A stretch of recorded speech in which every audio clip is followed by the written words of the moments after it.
and your YouTube will be very easy. Okay, Rosario, do you have the doc up? Let me see. I'll hit it Can again. access. He just Yep, got the access. great. Okay, so please bring that document up. Mm-hmm. Might have time for a sandwich during all this. I'm kidding, Jackie. I'm all good. I'm not gonna actually eat a sandwich right now. Thank you though. I just wet the hair and I kind of fucked it up, but whatever. All right. Look great. Thank you so much.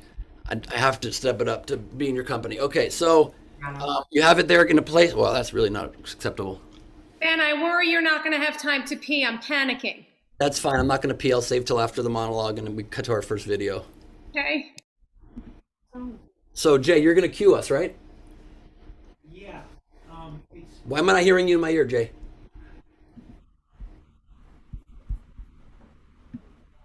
So, according to the current run of show, we're going to start the run of video in a minute. And you guys are going to start. It looks like the first thing on the docket is.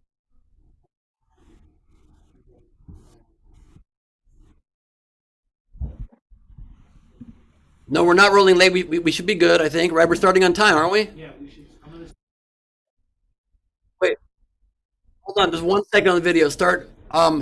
Rosario, one last thought is there will be live audience. Audience, can we hear you real quick? Oh, they're all in the separate breakout room, Ben. Bring them in right now. This is our show is starting. We need the audience back. Okay, all right. Thank you.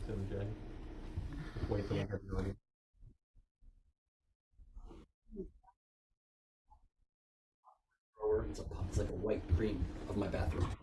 What? My bathroom. The big one, Jackie. What's that, Chad? I know that should be loaded into your thing, I think. I don't believe. Got it. But you have the video, correct? Okay, awesome. Okay. All right. No, we need the audience in the breakout. We need the audience. We need the audience back. Is the audience back, guys? Hello. Hear you. Hey, man. Clap it up real quick. Let's hear the audience clap it up.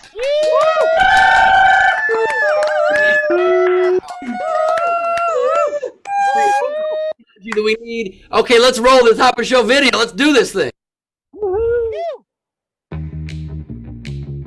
Live from around the country, it's the 2020 Telethon for America, presented by Represent Us, with appearances from Alicia Keys, America Ferrara, Deborah Messing, Alyssa Milano, Keenan Thompson, Josh Gad, Sarah Silverman, Sophia Bush, Ed Helms, Lucy Phillips, Chelsea Handler, Chris Jericho, Craig Robinson, Dr. Phil, Sasha Baron Cohen, Eva Longoria, Fortune Feimster, Joshua Jackson, Mike Birbiglia, Nikki Glazer, Doug Stanhope, Jackie Tone, Jade Cotta-Preta, Aisha Tyler, Ida Rodriguez, Steve Hofstetter, Tone Bell, Bob Odenkirk, Brad Williams, Camilla Marone, Steve Kerr, the Sklar Brothers, Daryl Hammond, Ty Burrell, Ray Romano, and many more.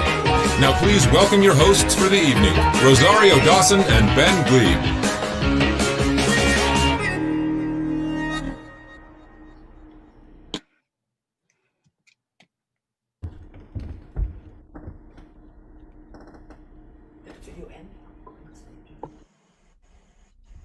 Hello, everybody.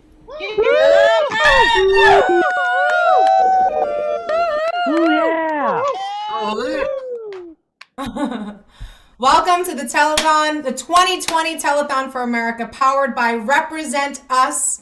I am Rosario Dawson. And I am Ben Glebe, and together we are Ben Rosa.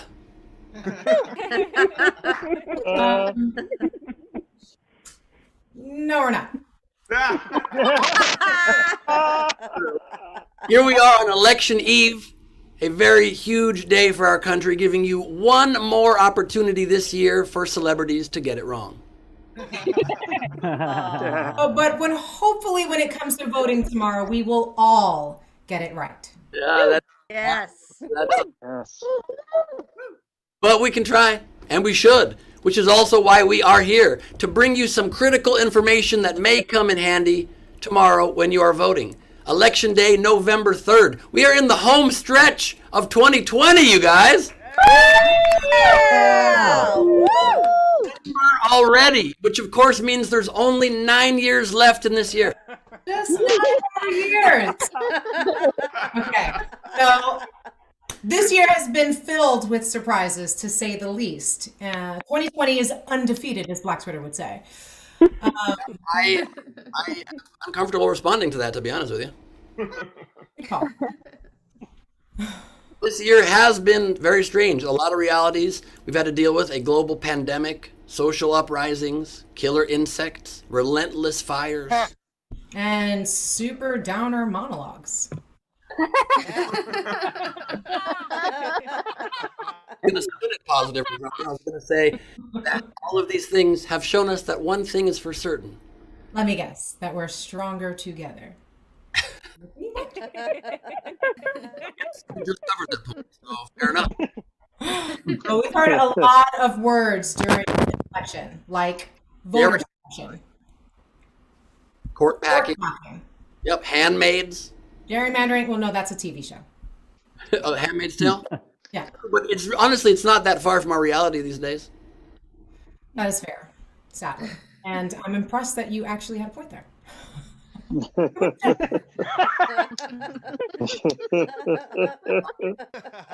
Let's tell all of you how tonight's going to go down. Well, tonight we hope to reach our goal of raising a whopping $0. We can do it. We can do it. Telethon for America is the only telethon in the world with the goal of raising no money at all. Instead, what we're going to do is raise awareness of the important issues that are on the line and on the ballot tomorrow.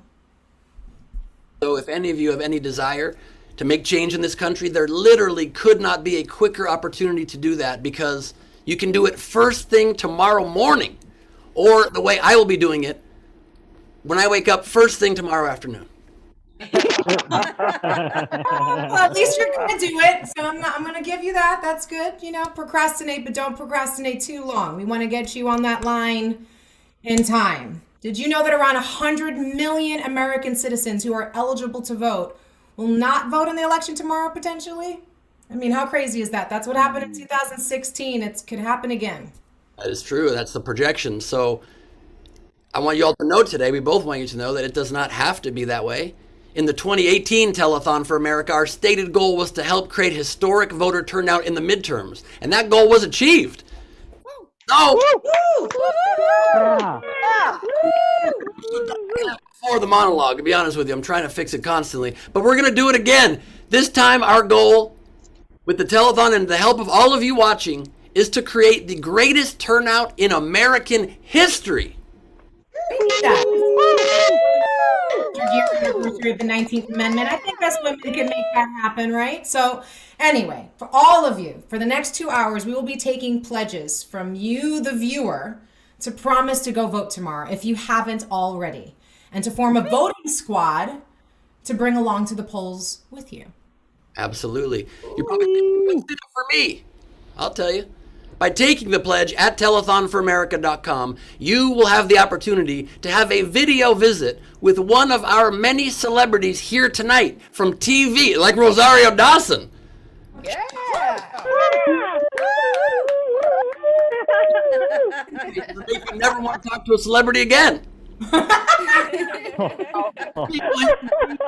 Movie, comedy, music, and more. All you have to do is go right now or anytime during the show to telethonforamerica.com. Make your pledge to vote or complete the form to bring your friends. It's right there at the bottom of the homepage. And a few hundred lucky viewers will receive an email with a link to have a live one-on-one video chat with one of the celebrities we have here tonight in our celebrity video bank. Does that sound? I get excited when Alicia Keys calls me to this day, so I have a feeling it might be exciting to y'all. I don't know, maybe. I always send Alicia Keys to voicemail. That's the way I do it.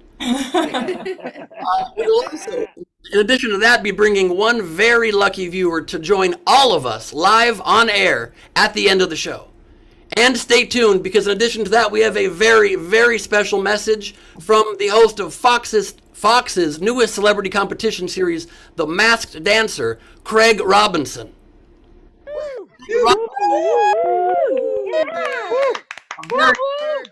Message you'd like to deliver to us, and Rosario will be doing more strange poses that make you think Hollywood is as odd that as you've come to learn. It's called interpretive dance. Love it. I love your interpretive dance so much. Let's first, though, before we get any further, are you guys ready to check in with our celebrity video bank? Celebrity video bank, please join us. Are you all here with us? I love it. Hi. We- Hi, Rosario. Hi. Got Terrence J, Brad Williams, Cody Rhodes. Hey! How's everything going? Oh, so good, especially here, love. I'm so happy to see you. You guys are doing a great job. I watched the little bit while I was going to the bathroom in between the gigs. I hope everything came out all right. It's the intro for me. The intro, that little walk on the camera was incredible. It was incredible. Thank you. Incredible. Practice. Practice that 30 seconds before air, so thank you, Terrence. We've got Doug Stanhope with us with a new hair.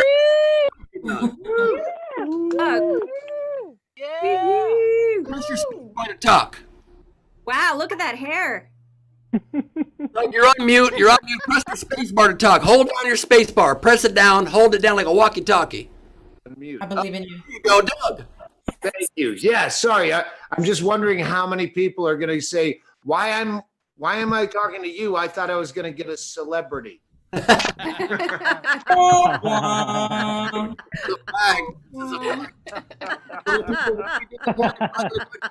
the reality that will happen tonight. I'm so sorry.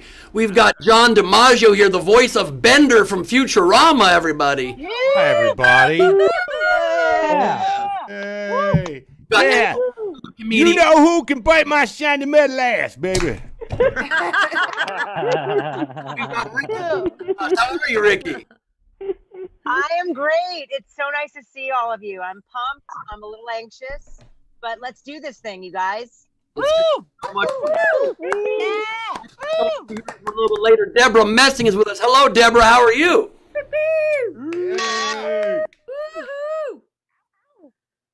Great. Hi, guys. Hi, guys. Took me a second. Thank you. I'm bringing the All of my favorite women, and Mike. Hey. Hey, We are being joined by Monica Lewinsky in the house. another one of my favorite women. Hello, Josh. We've got Jackson, both Joshes. Say hello to everybody. All the Joshes.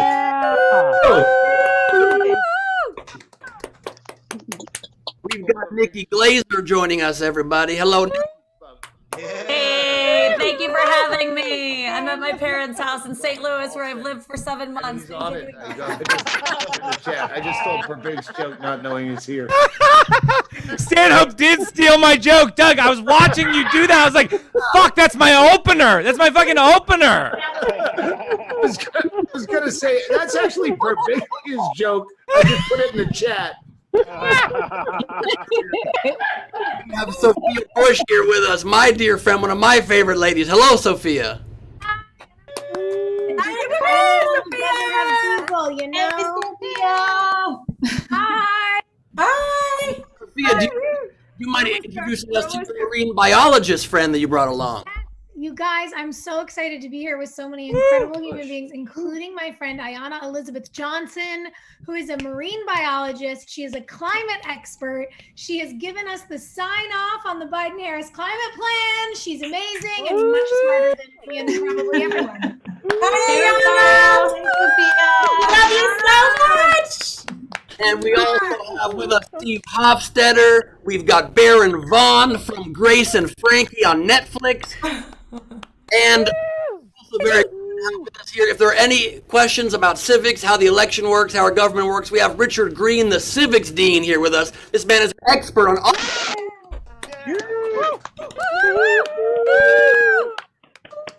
And I think I said Brad Williams. Williams here as well. So we have an amazing Daryl Hammond.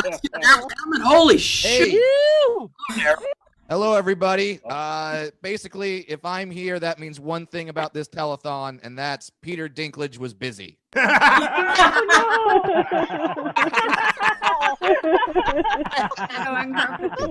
That's right. Fucking Brad, dude. Very excited to be here. Thank you for being here, Brad. Of course. Daryl, how are you, buddy? Is that me? Yes, sir. I'm pretty good. I'm standing by. I hope I can contribute in some way. It seems like an awesome night. Well, so far you're a very high energy start. We appreciate the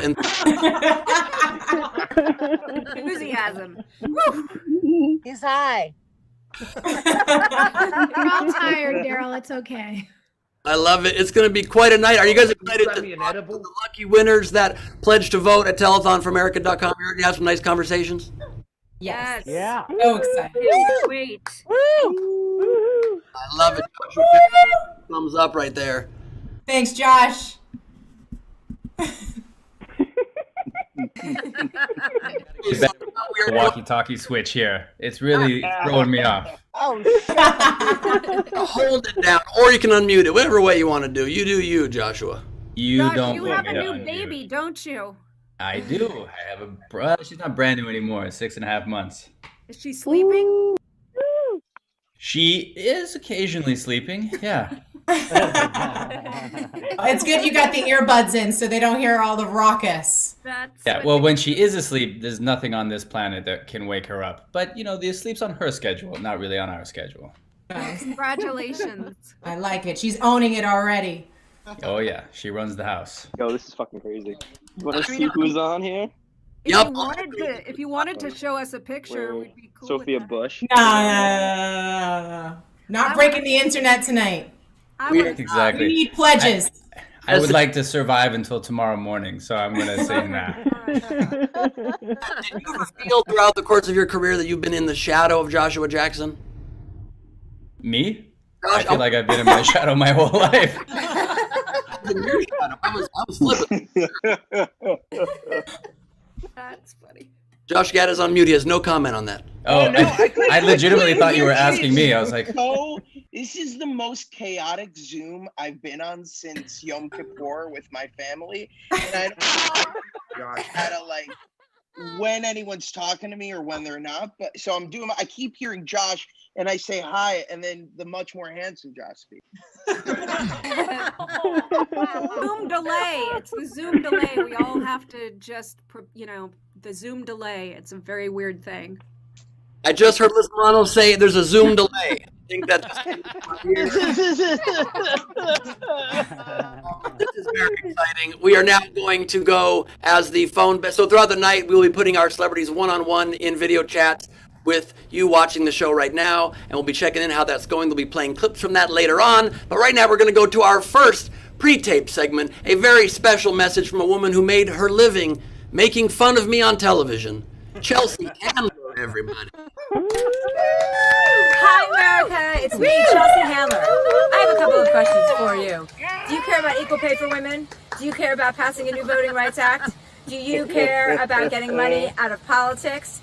And do you care about passing the Equality Act, which means no more discrimination based on your gender, based on your sexual identity, based on your gender identity, or based on your color of skin? Do you care about those four things? Get to watch it? Four things have all passed That's nice, so in we the can House just of sit in uncomfortable Representatives silence and are with each waiting other. to be This heard is on the Senate floor. There is one party It's that like, wants all I mean, those not things Yom to happen, Kippur for me, but and it there's is one kind of party like a that family doesn't. dinner. Which party are you a party to, or a party of?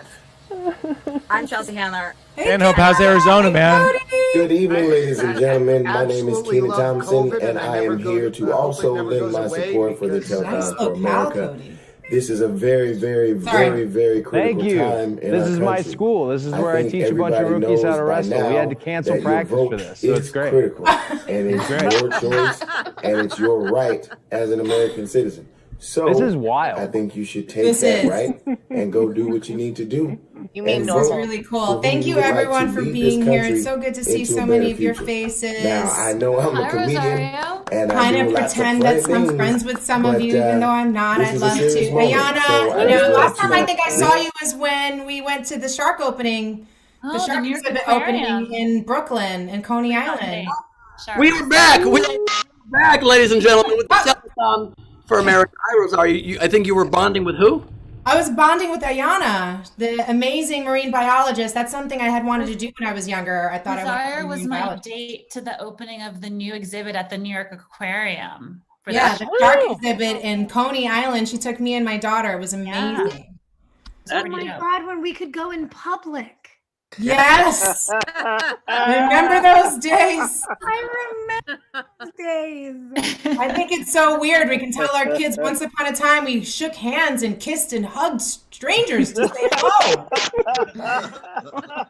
Barbaric. Some of us were always uncomfortable. Hugging was a little weird, but handshakes were cool. Handshakes. Now we're elbows. It's all about the elbows. Now giving someone the elbow is actually a good thing. Cody.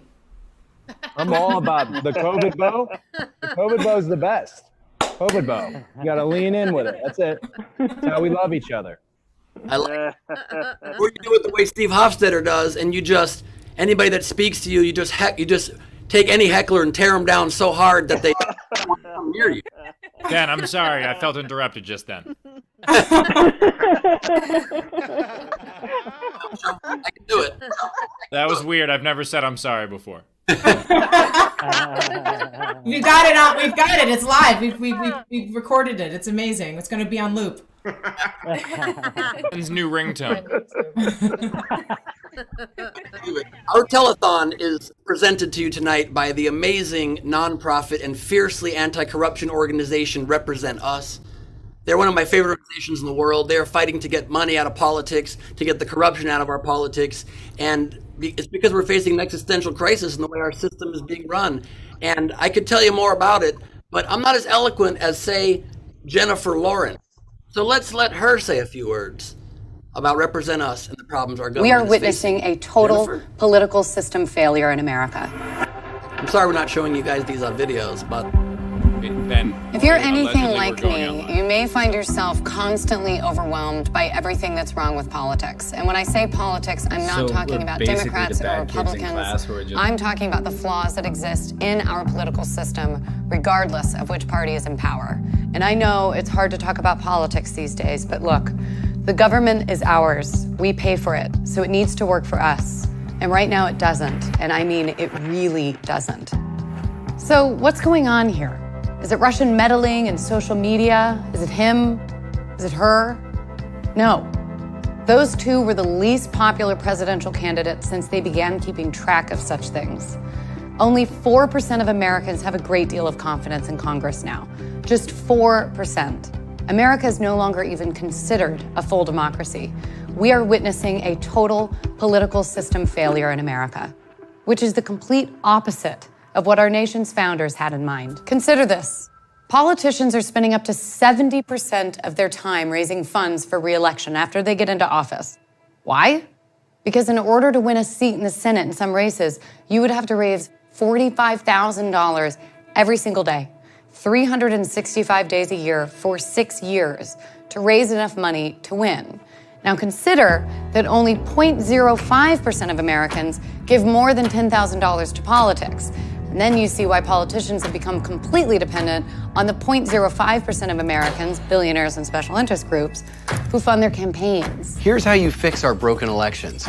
End gerrymandering with independent redistricting commissions. Create ranked choice voting so third parties and independents can run and win. Implement automatic voter registration and vote from home. And here's how we can crack down on political bribery.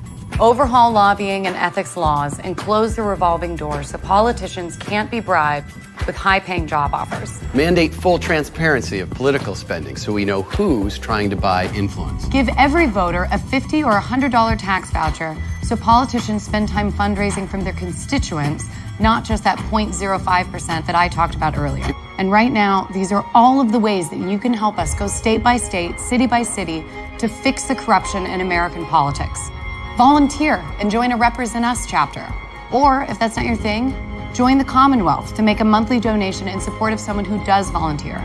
100% of your money goes straight to passing these laws, not to overhead or our expenses. Every voice matters. Your voice matters. If you do nothing, nothing changes. But if we all do a little, we can win together.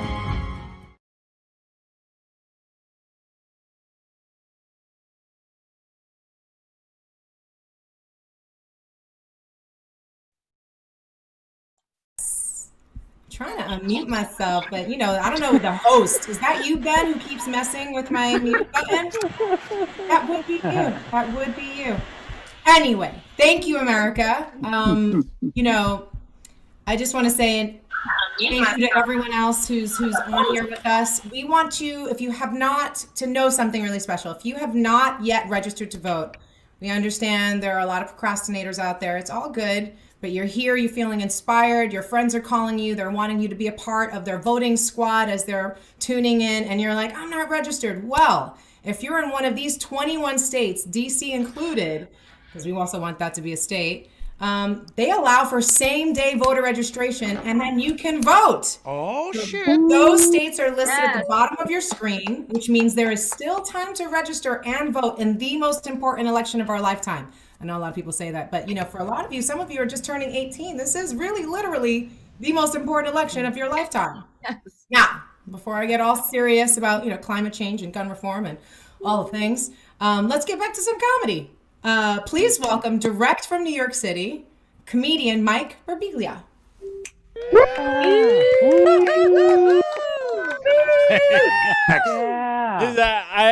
My observation about the event so far is I am not sure what is being broadcast and what is not. I'm just hoping that any of the stuff that's good is broadcast and the bad stuff isn't broadcast. And Doug already did my opening joke. Casually, Stanhope just casually whipped off my opening joke, which is full story is that a few years ago I was asked to do a charity celebrity golf tournament, and I was paired up with these two guys to golf, and the first thing they said to me was, "Who do you think our celebrity's gonna be?" And I go, "Oh no, I think it might be me." And then I'm like apologizing to these guys, like, "Hey, sorry, I'm your celebrity. If you think this is disappointing for you, you can't imagine how disappointing it is for me." No, it's Doug. That's how it's done, Stanhope. Yeah. But the thing that people recognize me from is nothing. They come up to me and they go, "Wait, what are you in?" And I say, "I'm in the worst conversation of my life. What are you in?"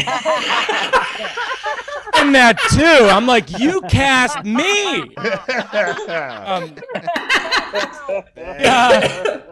I think Schumer's doing something on the show tonight, and I played in her movie Trainwreck. I played Brie Larson's husband, which the internet is angry about to this very day. Yeah, every once in a while, people are like, they see Trainwreck, they're like, "I'm taking this anger to the internet."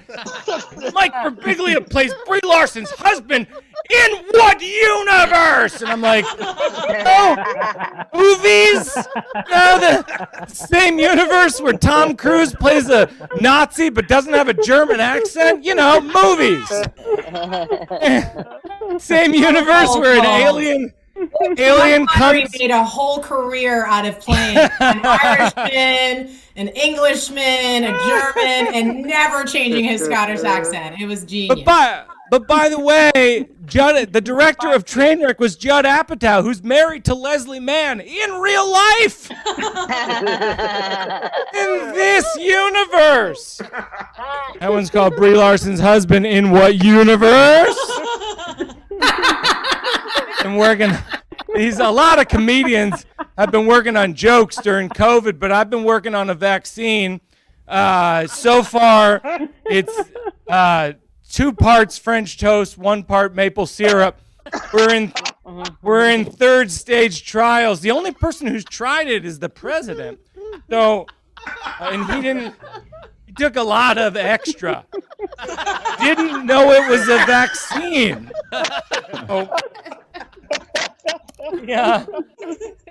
I feel like my one conclusion, I bet someone like Stanhope has better perspective than I do about COVID, but my takeaway is that nothing is as it seems. You know, like I talked to my friend one day, he was like, I'm having a good pandemic, I'm getting a lot done. And the next week he's like, we're getting divorced. Week later, he's like, I murdered my grandmother. That's all you need to know. I have Irish citizenship. I'll be at the Zoom pottery class on Tuesday.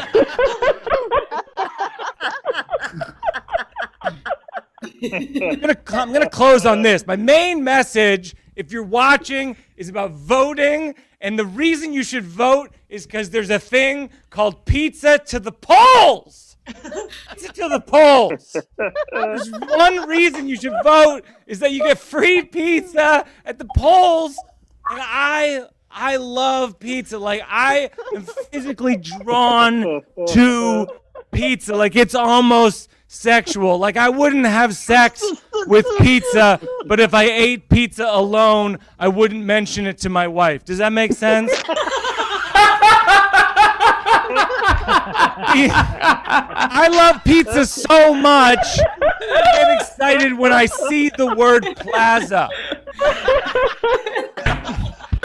The word pizza itself is exciting because it has 2 Z's, which each have a slice of pizza, and an A, which is a 5th slice of pizza, all in one word, which is a literary device I call onomatopoeia. Jesus. That's all for me. Vote, vote, vote. Let's do this, everybody. Mike Quigley, everybody, one more time. Thank you.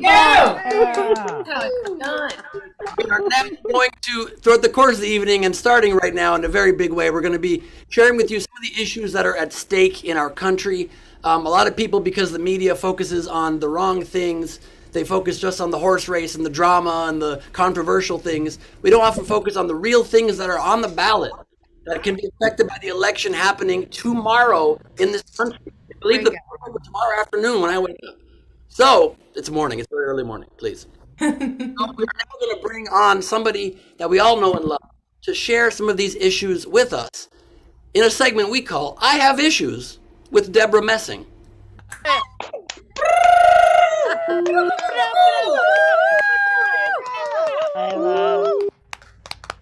Are you here? Is she gone? I think she left. Turn your camera on. Deborah, where are you at? Oh, here's Deborah Messing. Deborah has left the room. We lost Deborah. We lost Deborah Messing. She's got issues. What are we gonna say? We opened with it's a real thing. That is true. We can talk about one of the issues that I love, which is, LA County, you get the opportunity to vote for Measure J if you so choose.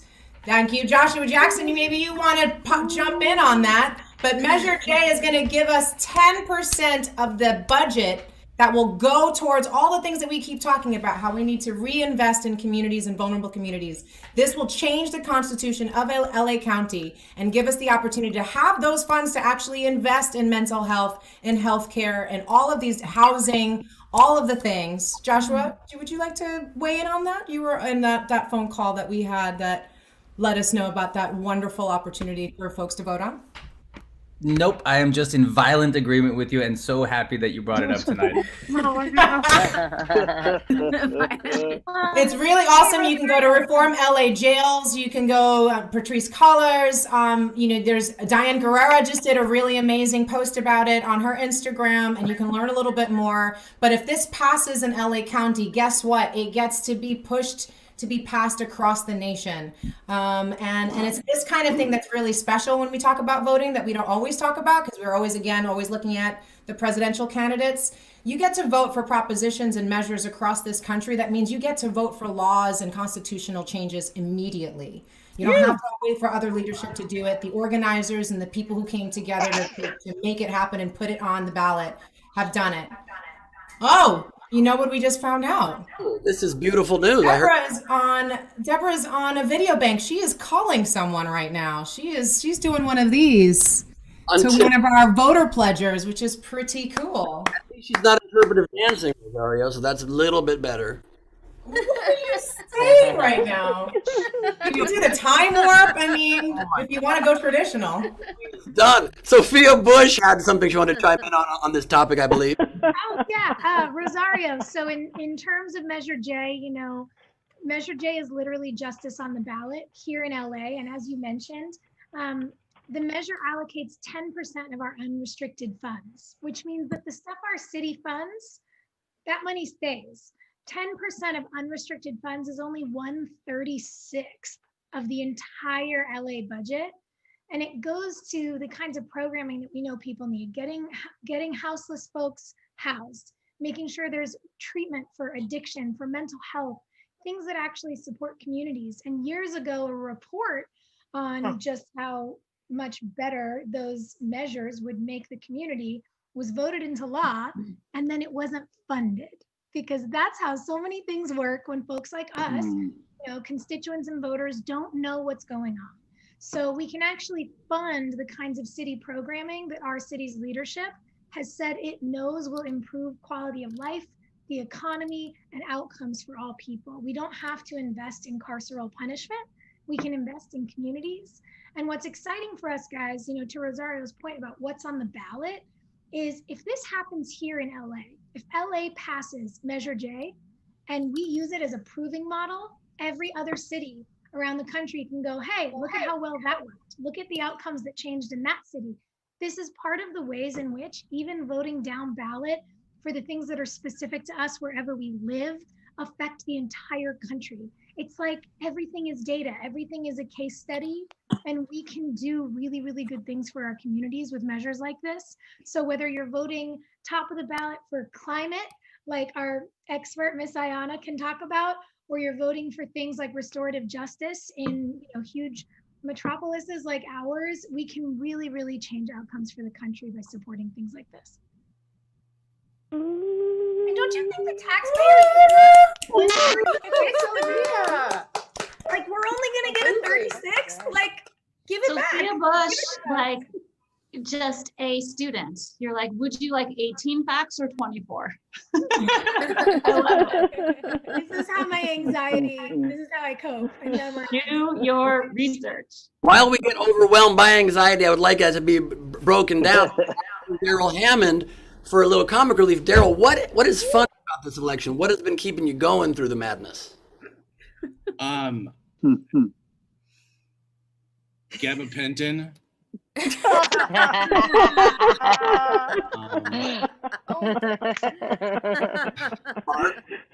I have really good health insurance and great shrinks. I think that I'm kind of scared tonight about what's going to happen in the next couple of days. A couple of months ago in New York, we had a blackout on the Upper West. What? You're speaking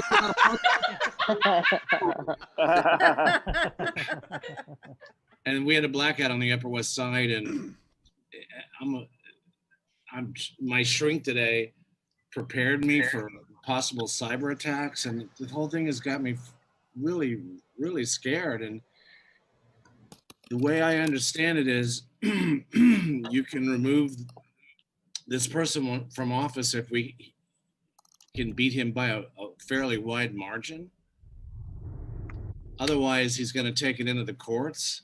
The whole thing is really scary. Hi, Adam McKay here in the back of a scout America. van. It's me, Chelsea We are Handler. working I have on a a couple of movie questions. amidst all So we this gotta vote. insanity. But I just think wanted that to we've take a never second had, to tell everyone such an who- incredible if opportunity there's to come anyone out together there as a who's nation left, and who's on the show fence that the about voters voting, themselves are please the real vote. stars in Do it election safely. season. Wear a mask, social I distance. think But we've man, oh too often man, focused on this candidates, election and among as you all can see how much money is spent and wasted. I mean, hundreds of millions of dollars go into ads and for candidates that don't even go forward. And that could be cleaning up parks, that could be forgiving student debt. I think that we have a generation with Generation Z that didn't need, tolerance campaigns, awareness campaigns like I grew up on. They're incredibly accepting. They are incredibly aware and have such access that they're really utilizing. And so I'm really filled with hope watching, if you watch the 2018 midterms, people was record turnout. And what did that give us? It changed Congress, and we had 98 years after the ratification of the 19th Amendment, we had our first Native women who are represented in our Congress. 400 pieces of really progressive legislation that was bipartisan was voted to go forward.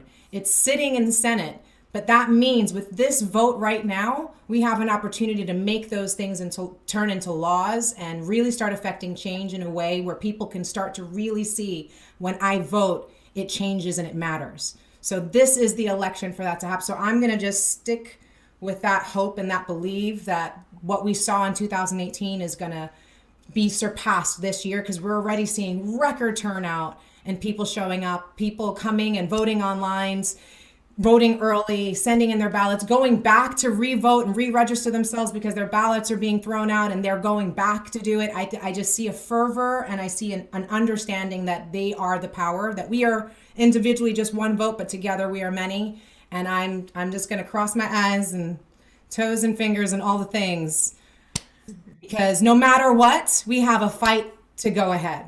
None of these things are going to happen with just one vote, one election. We got a lot of work to do, and people are actually taking the time to study and learn and figure it out so we can move forward. And I believe.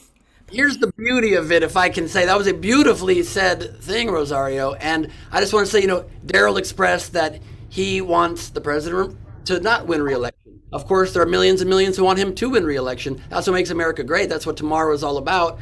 There's people that believe what he's doing is great, and then he has made America great again, or is doing it. I'm not sure what slogan they're on right now, but there's people that believe that things are back on track. And so the point is, tomorrow is when we get to express our right, one way or the other, no matter what side of these issues you are on. But it certainly helps to be educated on these issues and what's truly at stake. And so now, out of her voter call, she has now rejoined us in the Celebrity Video Bank.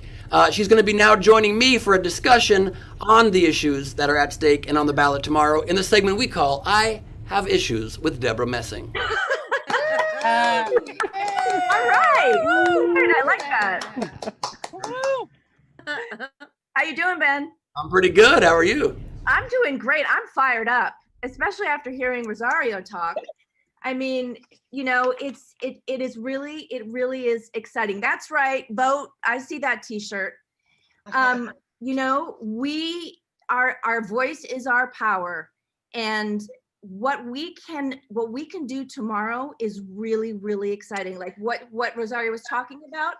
There are 11 bills that the House passed that are still sitting on McConnell's desk, just not being addressed and not being brought up for a vote. If we get 4 more senators, then we can pass them. And I'm just going to tell you 5 of the bills that we could pass, and if Biden wins, would go to become law. The first one is But really quickly, conversely, of course, if those 4 seats are held by Republicans and they maintain control of the Senate, then those things won't pass, and that's the direction the country will go. And it's up to each individual to decide what's more valid for them or what's more important to them. So take us through the facts of these bills that are passed, that will either pass or not pass based on tomorrow's election, please. First, tell us your top 5 issues. Absolutely. The first one is H.R. 4, the John R. Lewis Voting Rights Act. And what that says is that it prevents the suppression of minority voting rights in all the states. So Yeah. We don't, as you were saying, Ben, we don't currently have that right now. And if we vote 4 senators in, and we will get that. So that's how powerful our votes are. I mean, that it's a matter of having it or not having it. The next one I'd like to highlight is HR 5, the Equality Act, which prevents discrimination of any kind based on sexual identity. You. That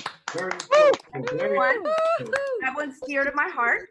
Just to be clear on all these issues, again, no one's message here is to promote one party or another. It's about ideas, and it's about human values and human rights. And that's just the reality of it. So there's nothing wrong with sharing facts and let people decide as they may. That's very important, right? There are. It's an absolute fact that bill could be passed by the Republicans in the Senate, and they choose not to take it up and not to pass it. And so that stands for their values. And the Democrats want to pass it. And so that's what the vote will determine, these issues. Please tell us another one. Speak on it, Deborah Messing. Another one is HR 6, the American Dream and Promise Act, which provides a path to citizenship for qualified dreamers. Yep. Even President Trump at some times has been supportive of giving the ability to become citizens, have that path. And he's even said in the past, who doesn't like that? You got to respect it. You got to have people come here. They're good people.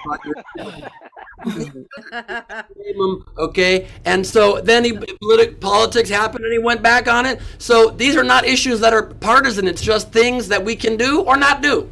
Yes. Yeah, but please. That's right. And then we have the Paycheck Fairness Act, which is HR 7, which mandates equal pay for women in the workplace.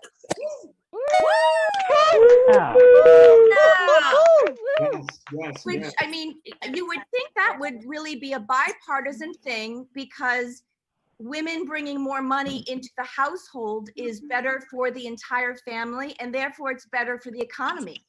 In fairness, some people, Deborah, who are against that have never spoken to a woman. Perhaps. And the last Too busy interrupting. And the last one that I'd like to highlight is HR 8, the bipartisan Background Checks Act, which mandates background checks for all gun purchases. Yeah. We all know that is a hot button issue. People have very strong feelings on both sides. The thing that I think was incredible to learn is that this particular bill was supported by both Democrats and Republicans. And for whatever reason, the leader decided not to bring it up for a vote. But that gives me hope that, we are able to come together and talk about issues and find a way.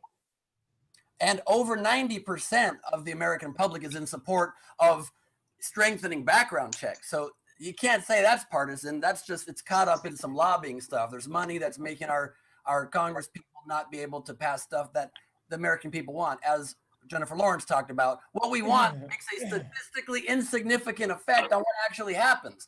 So let's stop letting these clowns decide what we do or don't get. Let's let the people decide what we get. That's my Amen. There it is.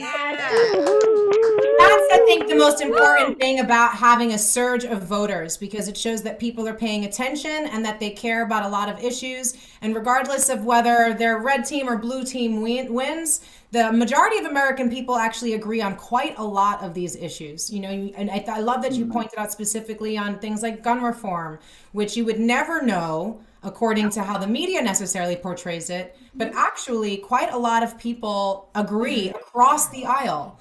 And so that's this is, I think, why this telethon is so critical and important, is that we are really focusing and centering the voter.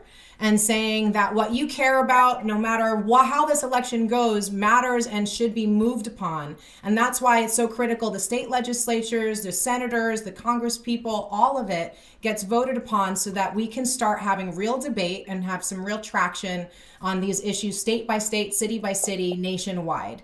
And that's the possibility that we have right now, which is really, really awesome. It looks like a sandwich. I can't really do it good. All right. It's a hard sandwich, and it's I was sending a heart to Rosario. That's fine. Not to you, Ben. Not to you. Not to you, Ben. Now, I'm just kidding. No, I'm not. So just kidding. I would love to take this opportunity to share a message from Golden Globe nominee Eva Longoria. We've got a little pre-tape from her, Phil Rosenthal, a little pre-tape, and we would love to throw to that.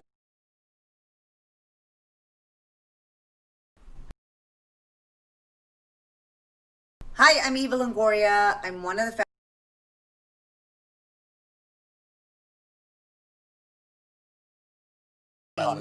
to inspire and inform Latinas, and also for Latinas to get out there and vote. I know.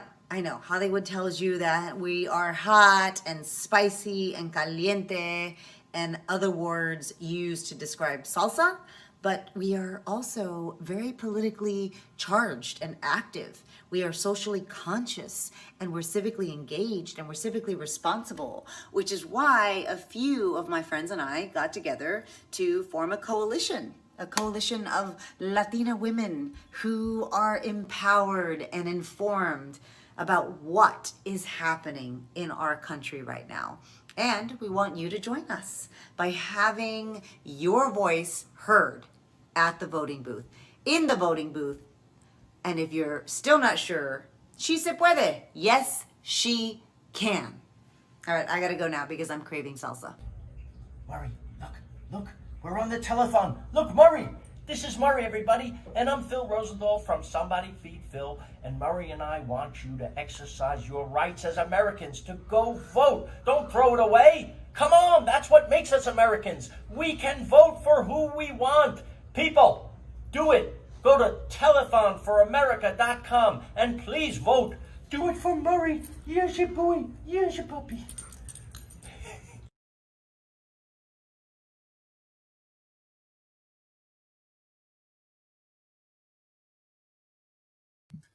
We are back, everybody. We are back. That was some. Woo! Woo! I have faith. That was beautiful. It was great. Can we talk to some more of our video bank? Have you guys done calls yet? How's it going? Is it going good? Yeah. Amazing. Calls with great. pledges? Nobody's asked me to do shit yet. Open. Nothing. I got nothing over here. Just randomly dialing blanket people behind me. Oh, Jesus Christ! What the fuck is going on? Like to talk to us about the climate. Joshua, would you like to take this issue on for a second? Sure. In the presence of an actual doctor who does this actually with everything every day of her life, sure, I'll just jump in right here. I'll just be here to fact check you as needed. Please lead away. Ooh, I love real-time fact check. Lord. It makes Real-time so fact much check. more I'm fun. having massive, this is like all my worst high school nightmares coming true in real time publicly. Wow, this is great. So the simple high level stuff is your vote tomorrow is a vote to put us back into the Paris Accords. Because if we get 4 senators to shift from the Republican to the Democratic side, we can actually vote for climate sanity. There's a bill already in Congress. But really what your vote is to bring American leadership back to the planet, because the planet doesn't have 4 more years to wait. We have waited too long. I don't think there's a single person, certainly on this call, but there's nobody who was born anywhere in the X or Z generations who can really think that climate change is a hoax anymore. My generation has failed miserably at leading on this issue. And so sadly, we've left it up to the next generation to save the planet from us. So that's what you're voting for. Because as much as we have a pandemic, as much as we have racial strife inside of this country right now, as much as we have massive inequality, the planet and physics won't wait for us. So you have to choose now to drag this country into the greatest crisis the planet has ever seen. American leadership is a must. Originally Canadian, we trust you guys. We believe in you guys. I can vote down here now. It's amazing, but you gotta get off your asses and vote on this, because if we don't demand change, the people who are in charge will not change. They're not gonna do it for us. We have to hold their feet to the fire.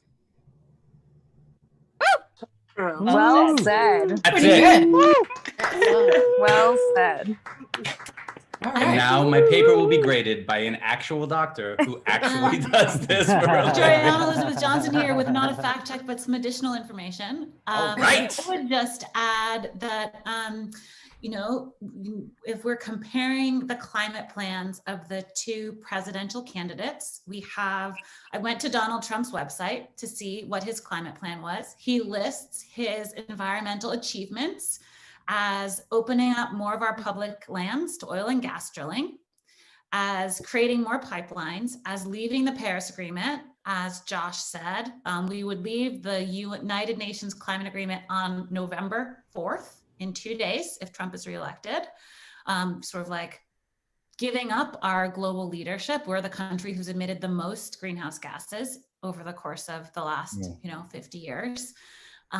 So that's Trump's climate plan, is subsidize the fossil fuel industry to the tune of tens of billions of dollars, including in the Recovery Act, instead of investing in green jobs.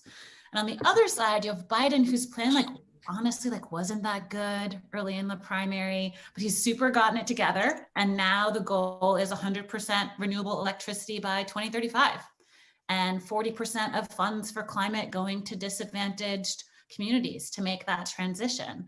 And the dude even has mangroves listed in his climate plan, which as a marine biologist makes me extremely happy that the ocean is getting some love. So yeah, they really are, if you just look at what they're saying on their websites about what they're committing to, they couldn't be more different. And to just echo what others were saying about the importance of local elections, please look up your local candidates. They're the ones who are deciding if you have bike lanes, composting, good public transit, if you have a good energy efficiency for your building codes, if you have power plants in your neighborhood, if you're holding fossil fuel companies accountable. That's like city council, utility commission, state senate. And so for those who are looking for advice on, or information on the climate records of members of Congress, incumbents, and people running, there's a website called voteclimatepac.org, and it'll tell you how these people have voted on climate issues in the past. So it's a great resource if you want to know if you, like me, are primarily a climate voter. I love that. Thank you so much, Ayana. We really appreciate it. You got it. Got some climate policy facts. We love an expert. And now we are going to go to one of the executive producers of this telethon who has a few words and something she would like to talk about. Please give a very warm welcome to my dear friend, Alyssa Milano.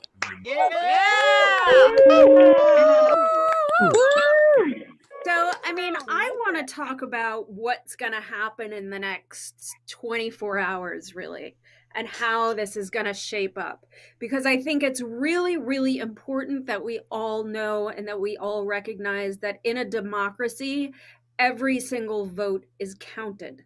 And so what we may see in the next, we don't know for sure, but we might see that a candidate might decide, even before all the votes are counted, that they're going to go on Twitter and declare victory. This is when we all, including the media, needs to call out that is not okay. So everyone that's watching this, everyone that's in this room, we should all use hashtags count every vote and hashtag every vote counts. And now I also want to say this. In the last 4 years, I've seen a level of engagement that has been truly remarkable as someone who's been doing this this work for 20 years. It's blown my mind, and it's been incredibly, incredibly special to witness. But I want everyone to think of the election not as the end, but as the beginning of a new era with whoever is going to get voted into office, because there is so much we still have to fight for. And I'm just going to use the example, let's say that Joe Biden is elected and we flip the Senate and we hold the House. So we're probably only going to have 2 years of that kind of power if that is the case, if that is what happens. And we must commit to fight just as hard every day after that, to put forth policy that is going to protect the integrity of the American people, that is going to protect equality for all, for women's rights, civil rights, LGBTQ rights, Latinx rights, indigenous rights. We all have to promise that the work does not stop on November 4th, that we continue the work. And I just want to say a thank you for everybody who's here tonight with us, but also everyone who is at home, even my trolls. You're all awesome, and I will fight for your right to call me whatever horrible names you want to call me, because in a democracy that is what's allowed. So remember, hashtag count every vote, and hashtag every vote counts. And God bless you all, and God bless America. In my mind. Alyssa Milano beautifully said it. Not as the end, but as the beginning of a new era. You are a very passionate person. You've always been this. Have I always been this passionate? Yeah. See, this is why I wanted to name myself Sam after your show when I was a little kid, because you put me through the television screen like that, and I was like, and now now I just want to be you. So see, I'm mad I didn't wear the glasses. I missed the glasses club situation. Full circle. We have come full circle. That's why I grew up thinking that Samantha was Samantha. That's how I thought. Somebody else here who'd like to tell us a little bit about Election Day and some thoughts. And it's a man that you might know from a show called Breaking Bad, you might know from a show called Mr. Show, and you might know from Better Call Saul, Bob Odenkirk, everybody. Yeah. Thank you. Okay, wait. Unmute myself. Hi, everyone, and anybody who's watching. This is what I look like without makeup and a hairpiece. I think I probably look better, actually. You guys have made such great speeches. I've heard such wonderful information and thoughtful and spirited speeches. And I'm here to talk about, there's a certain group of people out there and they know who they are and nobody else knows who they are. They're the people who've never actually voted, but every time election comes around, they find a way to sneak an "I voted" sticker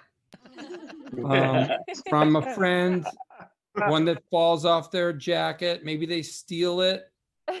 Maybe it's on the ground. It's so sad that some of you have done this. You picked it up like a dirty tramp, like an old-time vagabond. You picked up a rotten, stinky, used I voted sticker, and you put it on and parade it around. You parade it around as though you had actually done that. Listen, I got good news for you, you layabout. There's same day registration in a lot of states. And some surprising states where you can, if you're not registered because you moved there or because you just have always dragged your butt around, if you're in Alaska, California, there's a lot of people in Alaska. Sure. And if you're listening to me, you can register tomorrow and vote. California, Colorado, Connecticut, DC, Hawaii, Idaho, right? Idaho. They've got open minds. They want your vote tomorrow. Illinois, Iowa, Maine. Iowa's a big one this year. Maine, Maryland, Minnesota, Montana, New Hampshire. Are you in North Carolina? My sister's there. You can go vote. You can register and vote on the same day. North Dakota, of all places. Utah, of all places. Vermont, Washington, Wisconsin, Wyoming. So I wanted to give you that list and encourage people who, look, it's a weird thing, right? Where you promise yourself you're doing it, and you never get around to it. But this is a year I think a lot of people are going to get around to it. Not necessarily always for the best reason. COVID has given some of us too much free time that we don't even want.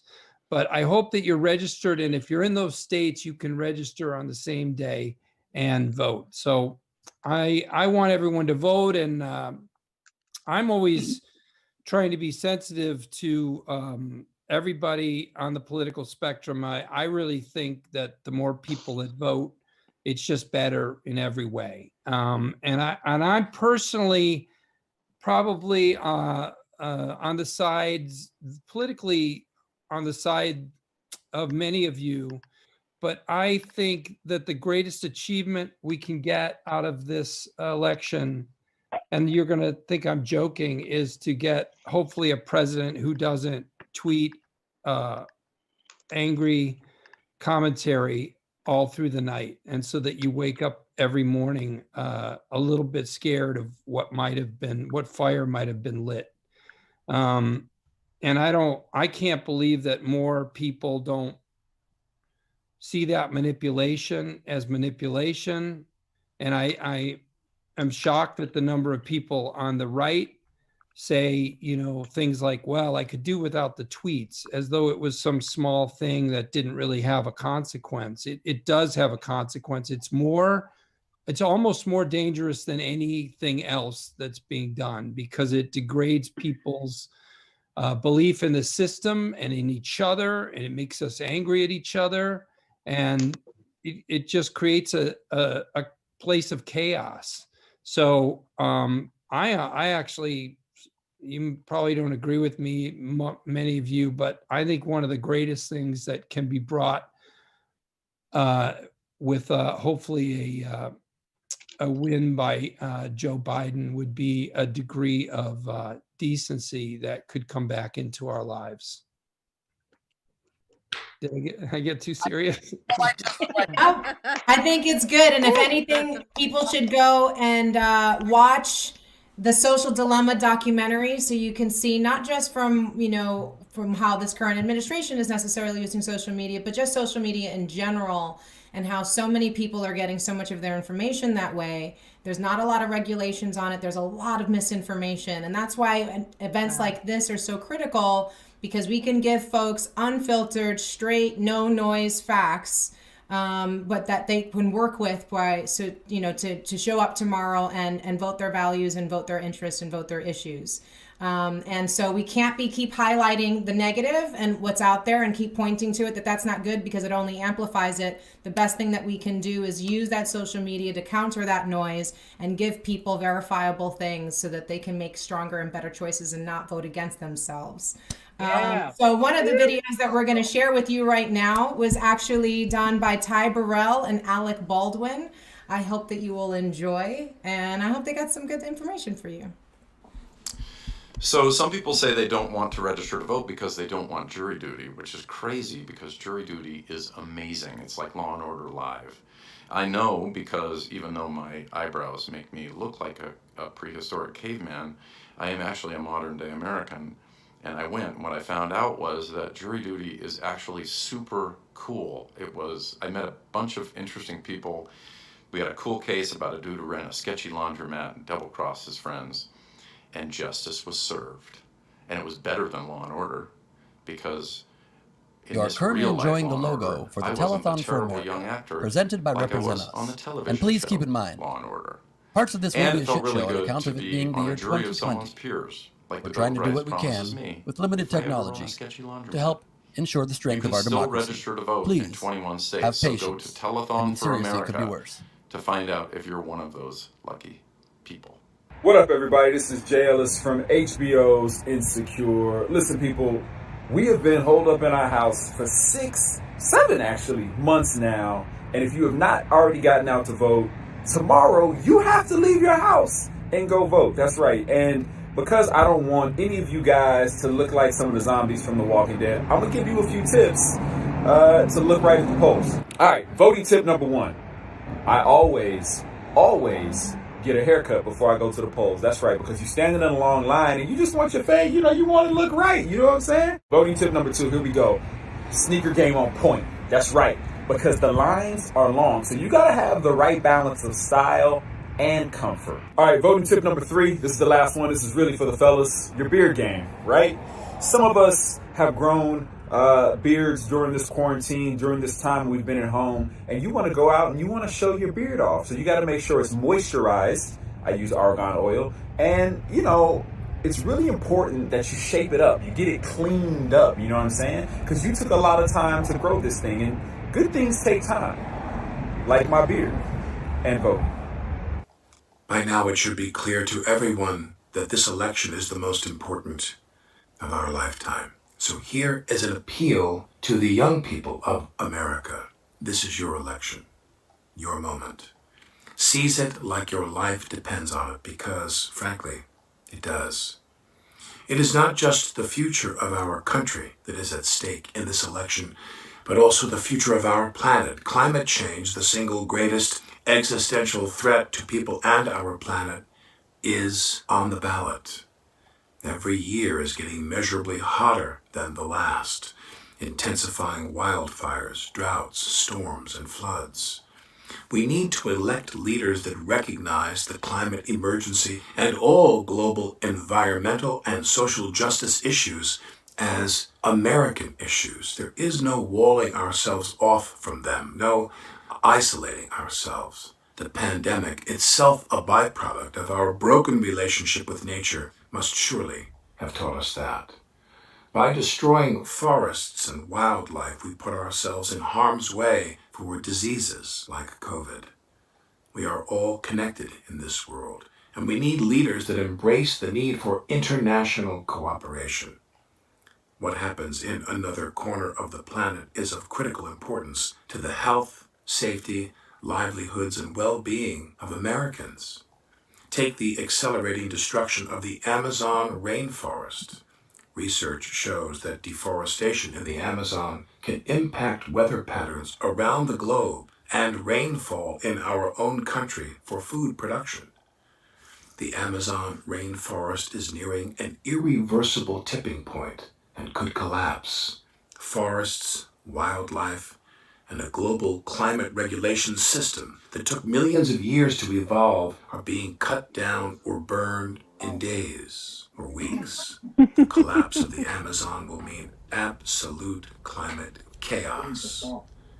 This is a critical time, but there is still hope. Fortunately, we know what it will take to stop deforestation and climate change. It comes down to action by governments on laws, enforcement, and finance supported by a civil society and business. When you vote for candidates who support strong climate action, who understand the need for international cooperation and American leadership, you are making a difference. So my appeal, vote like your life depends on it. Vote like all of our lives depend on it, because we need you. Only 30% of Gen Z voters and 50% of Gen X voters turned out to vote in the 2018 midterm elections. Even so, you still outvoted older people. You now make up the majority of voting eligible adults. That means that you can be the difference makers in this election. But you have to show up. Please vote. Please tell all of your friends to vote. Vote for the issues that inspire you, and vote for the future of this beautiful planet of ours. Thank you.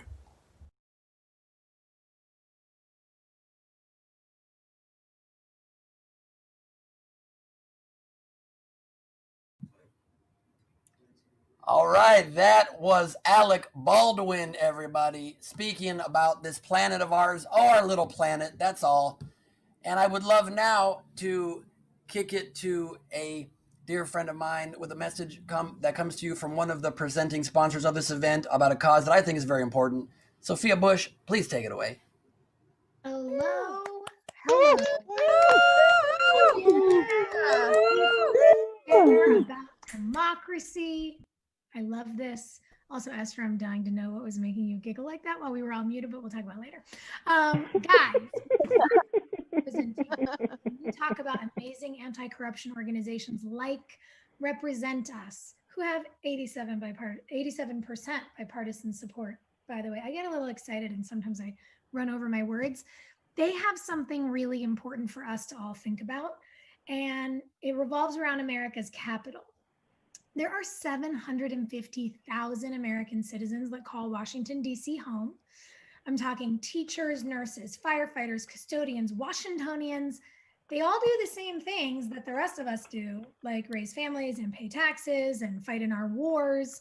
But unlike everyone else in America, they're not represented in Congress, which feels insane, which means that they are subjected to politically motivated whims of politicians, many of whom don't actually live in the District of Columbia. I know, it feels weird. I mean, these people don't even have a name for their football team because apparently in 2020, not being racist is partisan. Y'all, come on. We need to fix this. All Americans have the right to representation, whether it's in Congress, on the football field, whatever. If you're not a sports person, I don't sport either, but this is important to people. Folks deserve to have their voices heard no matter where they live. And statehood for Washington, D.C. is actually about treating all American citizens fairly and as equals. So, learn more about DC statehood. You can text 51st, as in 51ST, to the number 52886. And maybe also suggest a non-horrible name for the football team. I don't know. I love it. Thank you, Sophia Bush. And that is, of course, from the amazing organization DC, fighting for DC statehood for a very long time. Please look into them. Please text that code. To tell it to you one more time, if I may, the code is, you can text 51st 51ST to 52886. And I would like to now say hello to Busy Phillips, who's with us. Busy, are you there? Busy Phillips.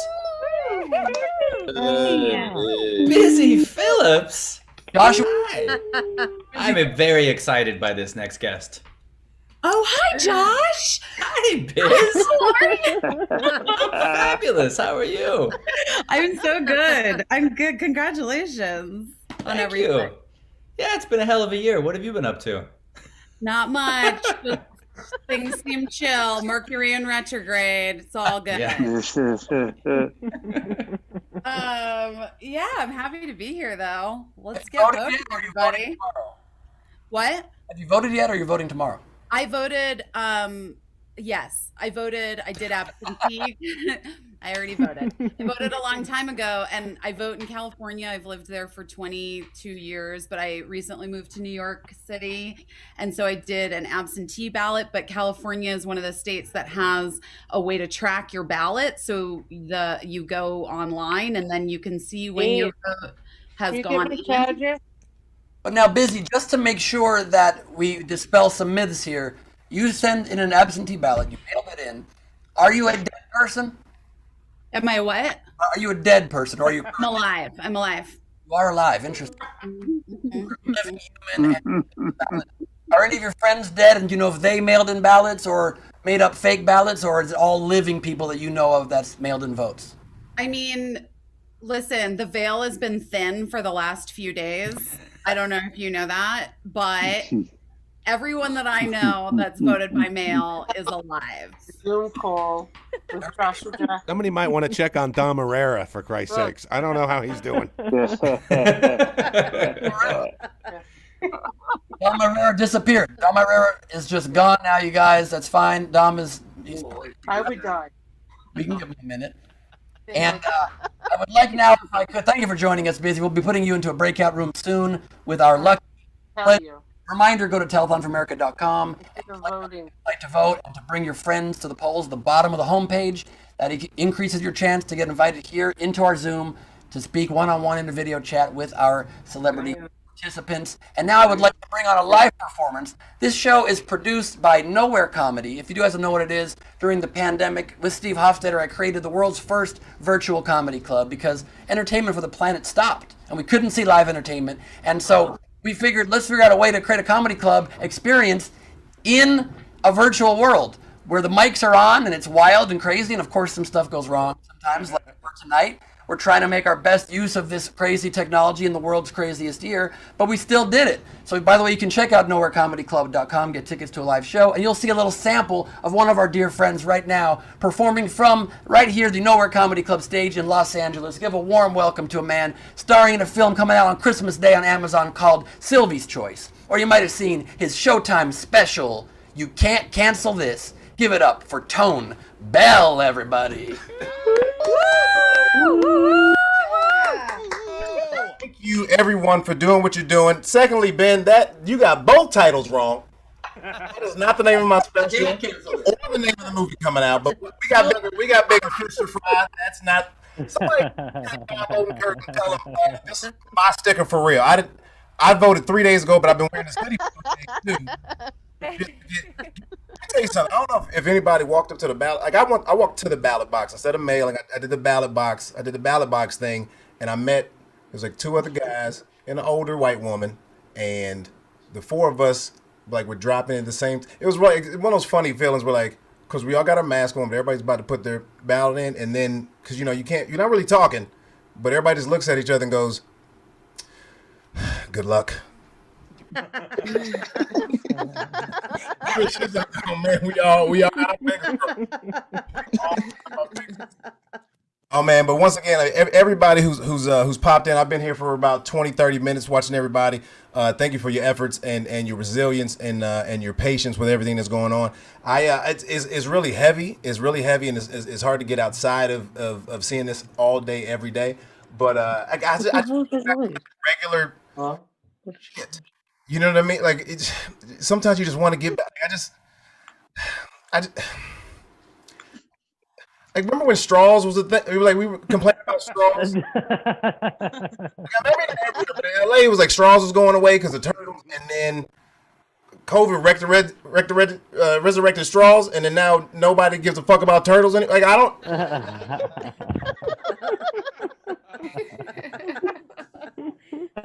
Let me ask you a question. Just you can think to yourself. You don't have to answer out loud. But when is the last time you said "bless you" to a stranger? It's been about 50. You know what I mean? Like somebody you care about, you're throwing out there, but a stranger, you like. If somebody sneezes around you now, you'd be like, "Are you? What is wrong with you?"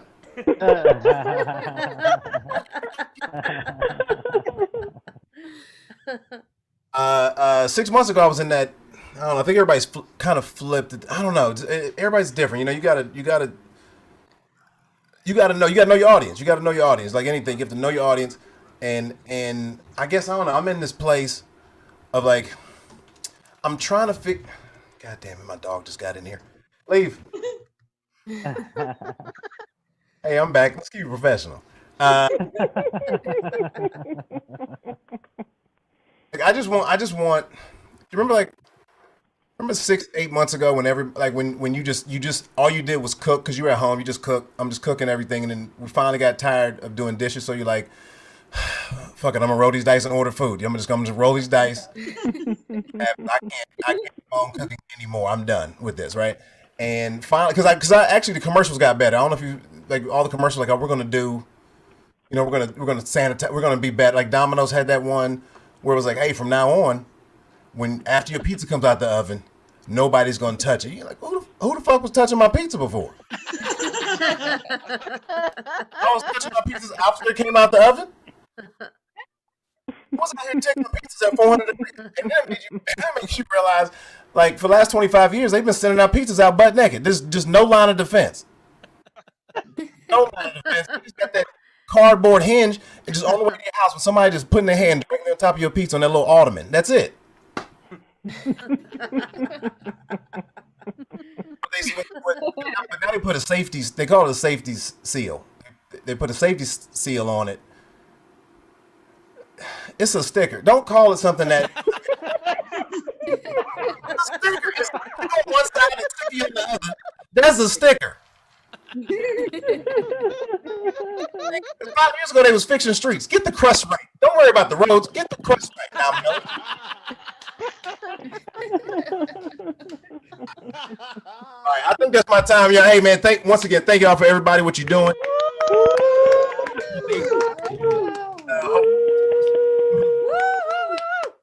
Tone Bell, everybody, Tone Bell.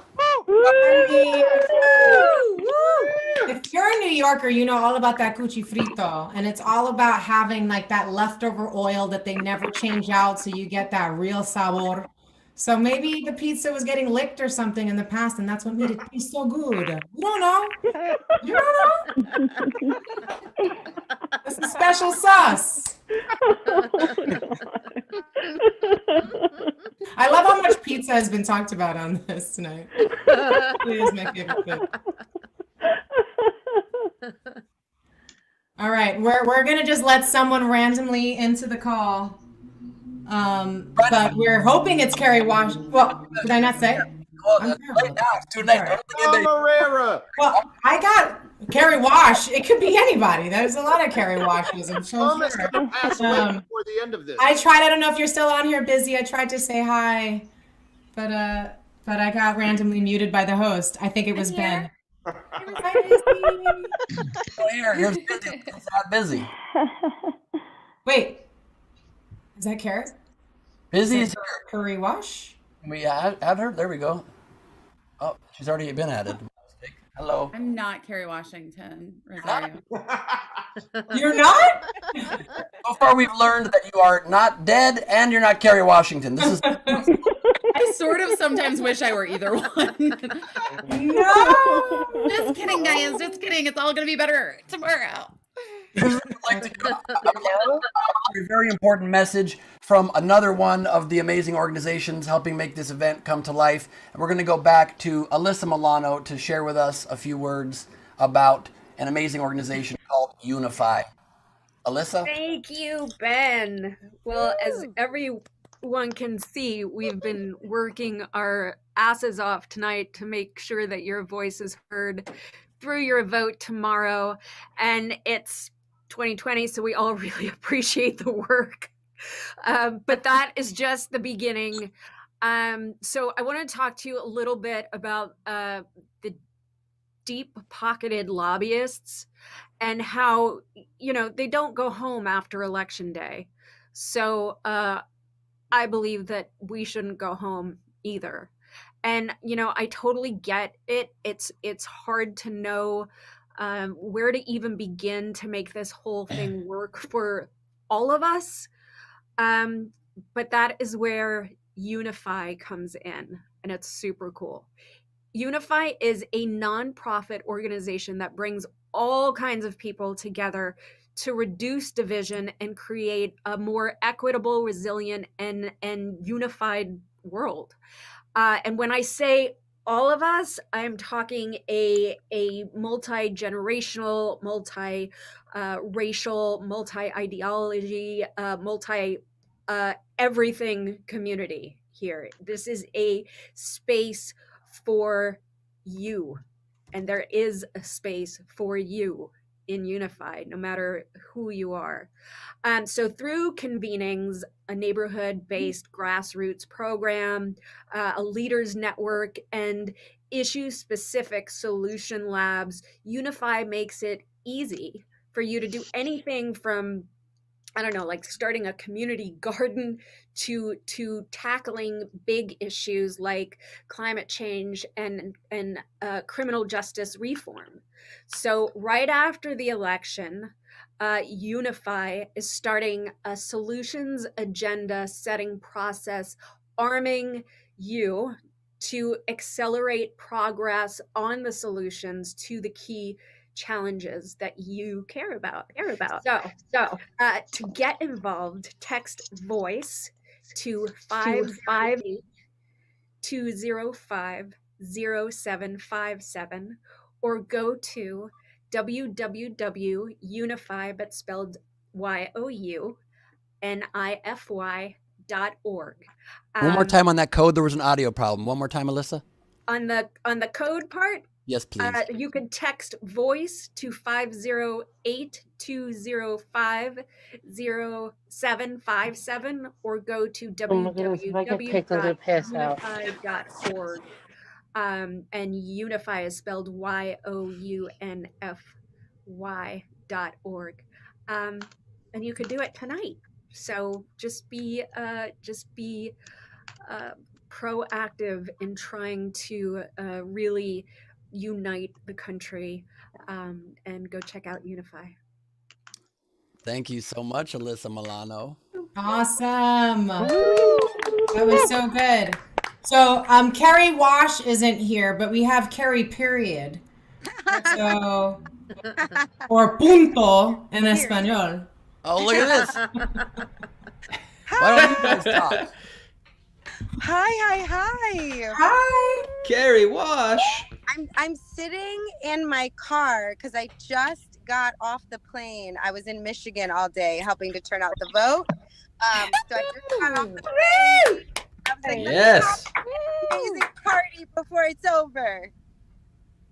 Yo, I'm loving all the jewelry, the whole look though. Like you're Yeah. gonna roll. You're like, yo, let's do this. So like, let's talk about the It was so cold. VOTE. It was so cold in Michigan. I was like, oh my gosh, I've gotten so. How's the vibe in Michigan, Carrie? How does it feel on the ground? You know, it's really exciting that it feels like people know how much they matter. You know what I mean? Like I feel like, to me, when I vote, that is my statement of mattering in the world, that I matter, that my values, that my views matter. And so you get that feeling in Michigan, like people really understand how needed they are in a functioning democracy. So that's just like, it's so great to be out there and to be reminding them. I love that. Yeah. I always found that, like, doing voter registration with people, it's like it's so quick to register and it always throws people just how quick it is. And it also, you see this expansiveness where you suddenly, like the civil rights movement, the suffragette movement, the suffragist movement, everything suddenly comes to life, vivid life, and you feel like you're a part of a community. Yeah. And you feel like you're a part of a struggle. You feel like you have a voice. It's like, it's a whole other thing. And it's really powerful to then turn that into not just voter registration, but into voter turnout. Because, we need people to vote at least 3 times, we find, before they become a voter for life, if it's not something that's passed down to them. So to make it an identity. How has that been for you? Why is voting such a big thing for you? You know, the thing I've been saying a lot lately, because I think this is really true, is like, we pay their salaries, right? Like elected officials work for us. When we pay our taxes, we pay their salaries. And so to me, in a way, voting is how you boss up. Like otherwise you have people out here working for you, but you're not holding them accountable. You're not saying like, you work for me, you need to be accountable for the decisions you make. You need to be representing me in that office as your constituent. So I really feel like if we don't vote, then we're like irresponsible bosses. We're asleep at the wheel. We're not controlling our business. And I see people light up when I say that, because I think people forget how much agency we have to make change in our own communities. We think that somebody else is the boss, that somebody else is supposed to make change. But no, they're making change on our behalf according to our directives. They work for us. And I feel like, since the scandal years, people, whenever there's a crisis, people are constantly like, Olivia Pope, you have to fix this. Like, Olivia Pope, you got to save the day. And I just keep saying to people, she actually has so little power. Like Olivia Pope is a character on television, but you have the power to transform your community, your city, your state, the country. You really have the power. And I love that you're talking about that we're being their boss, and the job that we've given them not only pays their salary, but it's a salary and it's a job that comes with really good health care. And I think, and as we're in the middle of COVID right now, and a lot jobs and their healthcare was tied to their jobs, there's a lot of fear right now. And so, that's one of the things as we've talked about climate change, that healthcare is really on the ballot. Can you speak a little bit to that? If is that something that's been coming up while you're out there? Yeah, I love that you said that. It's true. It's like our elected officials, they have fantastic healthcare because they know how important it is to have healthcare, right? To be able to do your job. I think of a similar idea around in the military. Like there's incredible childcare in the military because we know how effective it is for families when you take care of kids. And so we need to start to treat all Americans as being as valuable as those we put in leadership, because we're seeing it. We're seeing it now. The country's so vulnerable, and we have to protect each other. This virus doesn't discriminate. It doesn't only infect people of a certain socioeconomic background or race. Everyone is vulnerable. So we have to take care of each other. And we're seeing that obviously some of us are being hit more by the virus because we don't have access to the same resources. But the science of the virus is the same for everybody. So we have to look out for each other. Yeah, I think it's, we have almost half the population percentage wise in the Latino community and Latinx community, but it's over 30% that is represented as essential workers and how they're getting really hard hit. So, it's a community, it's the second largest voting bloc in this election. They've gotten to that space and could really decide. It's not a monolithic voting group, but it's one that could be really, really decisive. What kind of stuff are you seeing is really motivating people? Were you talking about specific issues besides necessarily healthcare that is getting people to say, you know what, this time I'm making sure I'm voting? Yeah, I mean, I feel like the things that are on people's minds, there's so much that's on people's minds, but the four epidemics keep coming up for me. The global pandemic of coronavirus, the economic downturn that we're in, the systematic racism that we're facing, and the climate crisis. Like those four issues are the ones that keep coming up again and again, and they're so connected to each other actually, which people are really starting to put together. I know I'm really starting to see how real that is. Yeah. Well, obviously, like environmental injustice. I really, I think for a long time during COVID, people were like, how are we ever going to go back out and be with each other again? And after George Floyd's murder, we ended up seeing people going from, I'm bored at home and I'm learning how to make banana bread, to a week later out there being like, Black trans lives matter, and it's like really, really powerful to see that humanity when, just moments before people were so scared about how they were going to get out of their house, that it was humanity that brought them out into the streets to say that we stand up for each other. How is that, you think, translating from, we always talk about that you're going and marching in the streets, but are you going to actually march to the polls? I know, right? It takes so many kinds of engagement to create change. Like, I think I love that so many of us were marching, and now we need to vote according to those values because we need all kinds of pressure to hold our systems accountable. And some of that happens in the voting booth and some of that happens out on the street. And so doing what you can, also like knowing who are you and how do you want to engage, right? Like not everybody wants to go to Michigan to be in the cold to get people out. Some people want to write a check. Some people want to bake cookies and sell them and donate the money somewhere. Like, people, I think it's important to kind of ask yourself, like, in what way everybody needs to give, right? For democracy to work, we all have to engage. We're learning that. We all have to show up. So what is it that you can give?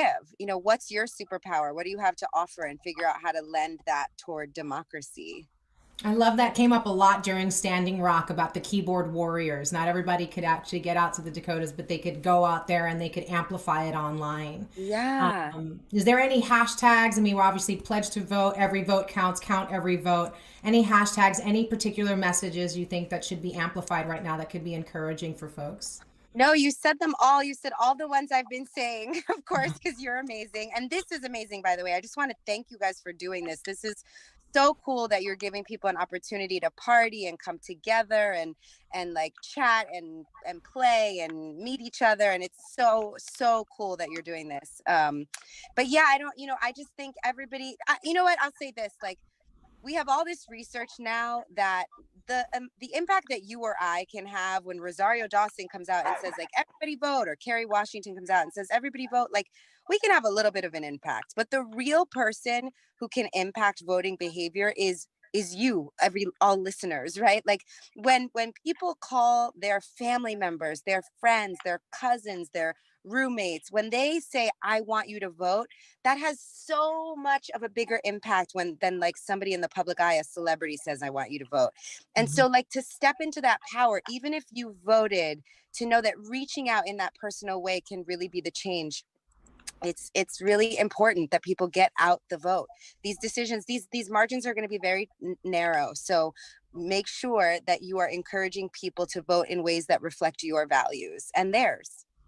Thank you so much for that. You know, you, American Alicia, were just doing something really similar just a couple of days ago. We need all hands on deck, and we cannot keep preaching. We couldn't preach to the choir enough about all of this. And I'm just so grateful for your voice out there and championing of everyone else's voices.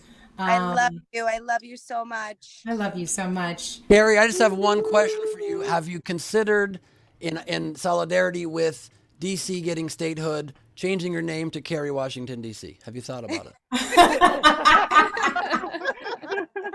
I think it would be nice. I hadn't considered it, but I'm open. Okay, good. You know, I'm gonna mull it over tonight. Thank you. Thank you very I much. think we go the other way. I think we rename the football team the Washington Carries. I'm all There we go. The mascot all run up and down the field. Great suggestion, Josh Jackson. The Washington Carry Washingtons. I think it's perfect. Hey, boss.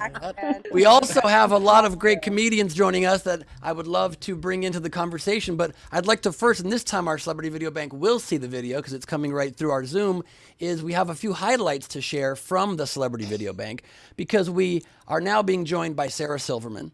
And Nikki Glazer is also, hi Sarah, good to see you by the way. Are you naked?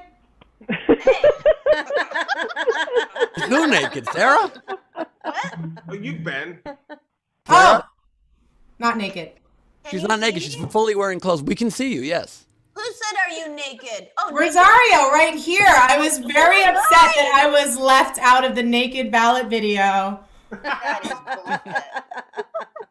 Rosario, I love you. I love you so much. Sarah, you just had a nice interaction with somebody in the video bank, I am told. And so before you say more live, why not you on tape? Can we please see a moment from the private Celebrity Video Bank calls that you can get to if you go to telethonforamerica.com and pledge right now to vote at the bottom of the homepage or to bring your friends to the polls.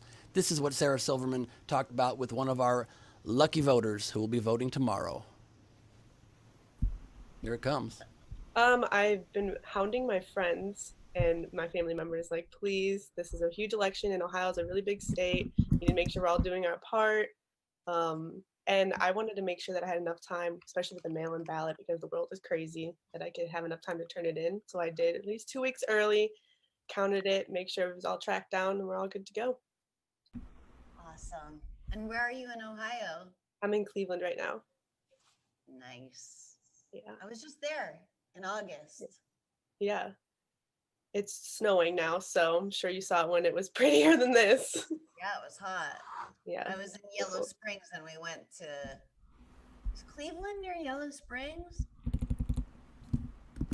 That's the clip?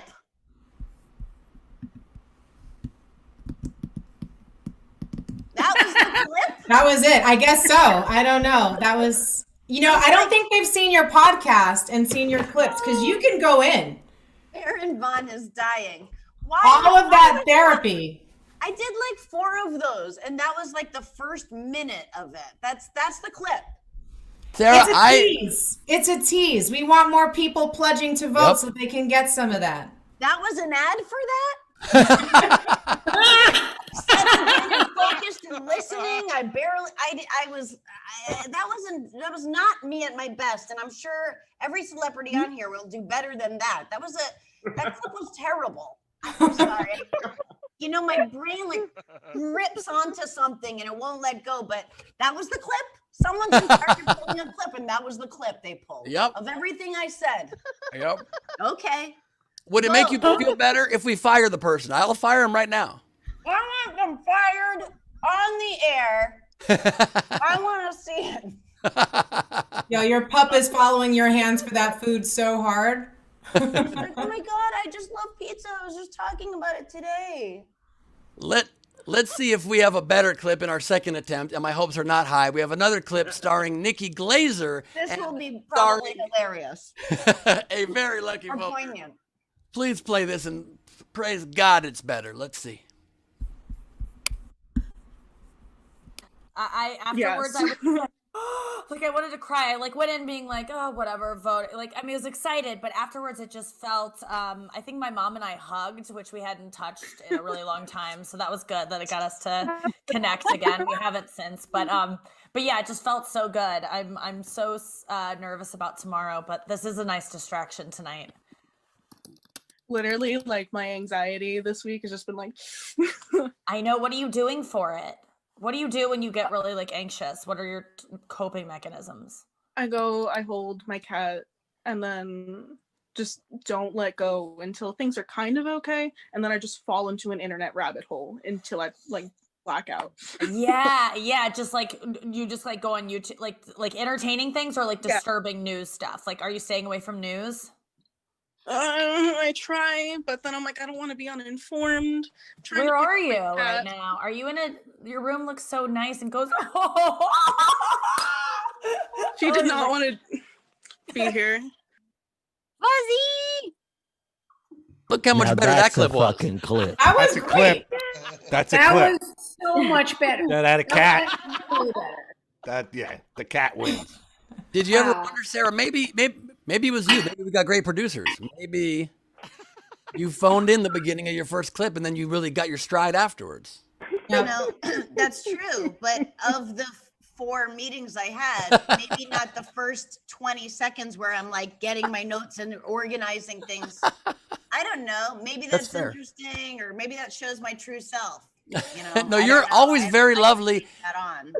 You're always very lovely and very focused, so I will take the blame for that. But you have to understand, we also have to need the time to then upload it to an editor, cut it, and then cut it back. So it's got to be the first call oftentimes.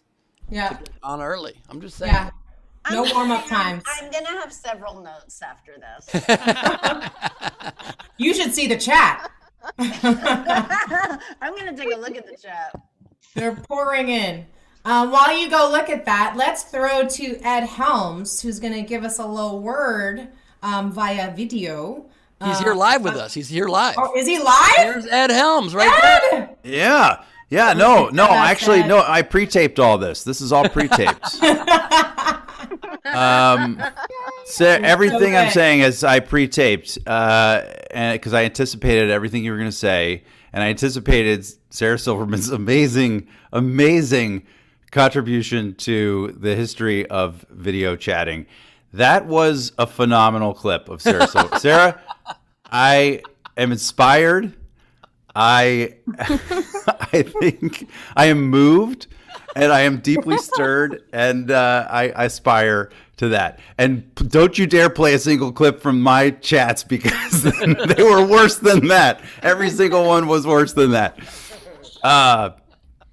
But no, I actually spoke to some really nice people, but there just was no moment that seemed particularly exciting, or a moment that I would be excited to share. That's not what they. Literally everyone you talk to is crying right now.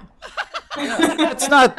I'm saying like worthy of show business hilarity. They were wonderful, intimate conversations. We got to know each other. It was fabulous. Why am I here? What am I talking about? Tell us about it. Why are any of us here? Here's what I want to talk about. There's been some pizza chat.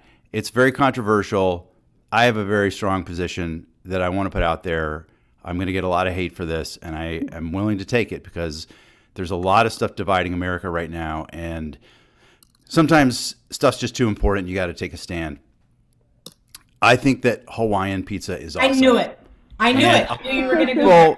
Well, a lot of people. This is very divisive. This has actually torn my family apart. But I do believe that pineapple belongs on pizza, and I'm gonna stand by that. John, it's good to have the extra electrolytes to help it all go down. Let me say 2 words about gerrymandering, because that's also a thing. and it's also a terrible thing. Gerrymandering, in case you don't know, here, I'm actually going to read a definition because it's gerrymandering is a practice intended to establish an unfair political advantage for a particular party or group by manipulating district boundaries. What does that mean? Well, basically, think of it this way. Like you're at why is John DiMaggio's video highlighted? John, I love you. Why are you? I'm talking. What's going on? That's a great question. I don't think he is highlighted, but well, maybe he's. Oh, okay. Listen, I'll just lip sync what You you're just have saying to if you want. unpin him. Lip sync what I'm saying. No, where was I? Gerrymandering, pizza. This is all related. The gerrymander. Think of gerrymandering this way. If you, John's nailing it. If you were at a football game and your favorite team like drove all the way down the field and they scored a touchdown and you were like, I'm more entertained by John than anybody. No one else can see that. No one else can see it. I'm going to explain what's happening. I'm going to stop referencing pause your that. gerrymandering.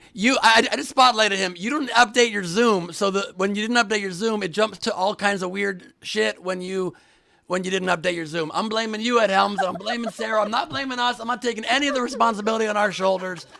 So just so you know, stay focused. Or put it on gallery mode and tell us about gerrymandering, please. Okay, you got it. Gerrymandering is an asshole. I don't like Jerry.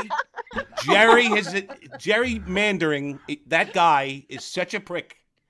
I will say. I don't know what's happening. John, I love you. Okay. I was telling you, I had a great metaphor. I was doing this football thing. I'll just finish that real quick.